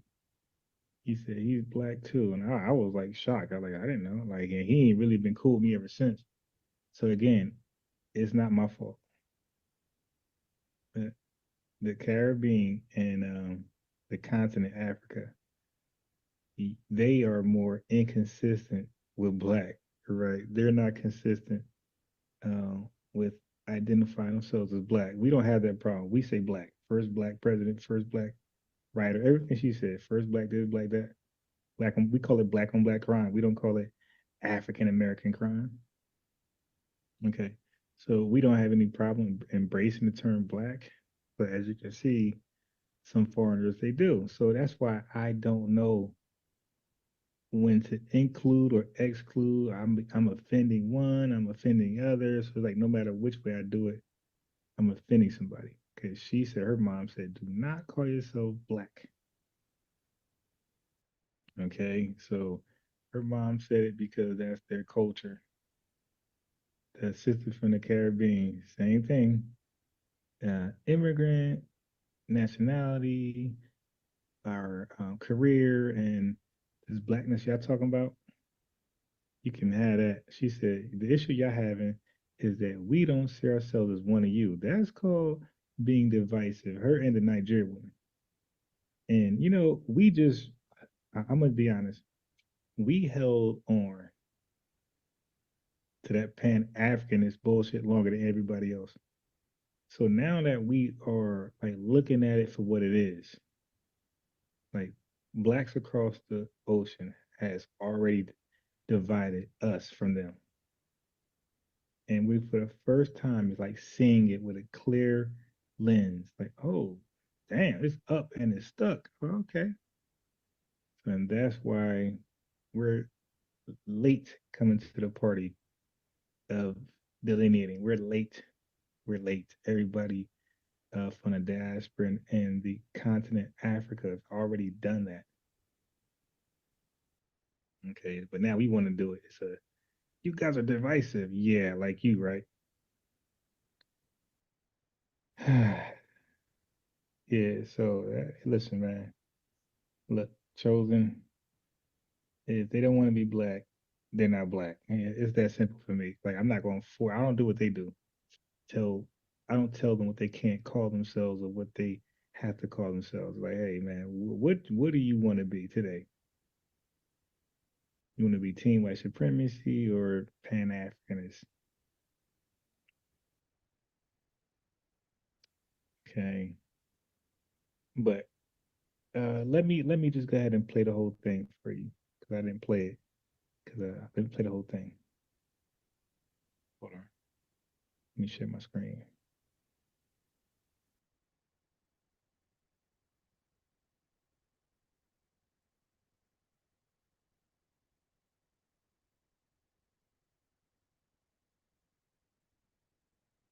Absolutely. Let's break this down with clarity and then celebrate Black American culture with a list that'll make you proud. What is culture as it relates to an ethnic group? Culture is the shared way of life of a group of people. It includes their values, what they believe is important, customs, how they celebrate, greet, mourn, worship, language slang, food, music, dance, and art, dress fashion, social norms, spiritual beliefs, rituals, storytelling, and humor. It's passed down through generations and often evolves in response to history, oppression, geography, resistance, and self-expression. What is Black American culture? Black American culture, an African American culture, is one of the most influential and resilient cultures in the world. It was born from the legacy of slavery, segregation, migration, and survival, and turned pain, struggle, and spirit into art, innovation, and power. Here's a powerful list of what makes Black American culture so rich and real. Music and sound, spirituals and work songs, the original soundtrack of survival, gospel, soulful praise rooted in church tradition, blues, Payne's poetry rhythm, jazz, pure Black genius and improvisation, R&B soul from Marvin Gaye to Beyonce, hip-hop, global revolution born in the Bronx, trap, crunk, bounce, go-go, Detroit jit, regional sounds, call and response, deep African tradition, dance, stepping and strolling, HBCU and fraternity tradition, breakdancing, foundation of hip-hop, twerking, rooted in African waist movements, the electric slide, the wobble, cha-cha slide, Black cookout classics, Chicago footwork, Baltimore club, Detroit jit, regional dance styles, fashion rags, gold chains, hoop earrings, grills, streetwear and sneaker culture, HBCU jackets, stoles at graduations, afros, box braids, locks, twaves, church hats, and Sunday best. Food, ancestral recipes, fried chicken, collard greens, cornbread, mac and cheese, yams, chitlins, oxtail, black-eyed peas, barbecue culture, especially in the South, sweet potato pie, peach cobbler, hot sauce on everything. Language and communication, African American vernacular English, rich, rhythmic, layered. Iconic phrases, say less, period, I'm dead, you got me messed up, etc. Slang innovation that spreads globally. Code switching, navigating dual worlds. Faith and spirituality, Black church culture, sermons, choirs, shouting, tambourines, Nation of Islam and Black Muslims, African spiritual practices, Ifa, hoodoo, root work, reclaiming heritage, revival of African-centered spirituality, storytelling, comedy and expression, stand-up comedy from Richard Pryor to Dave Chappelle to Monique,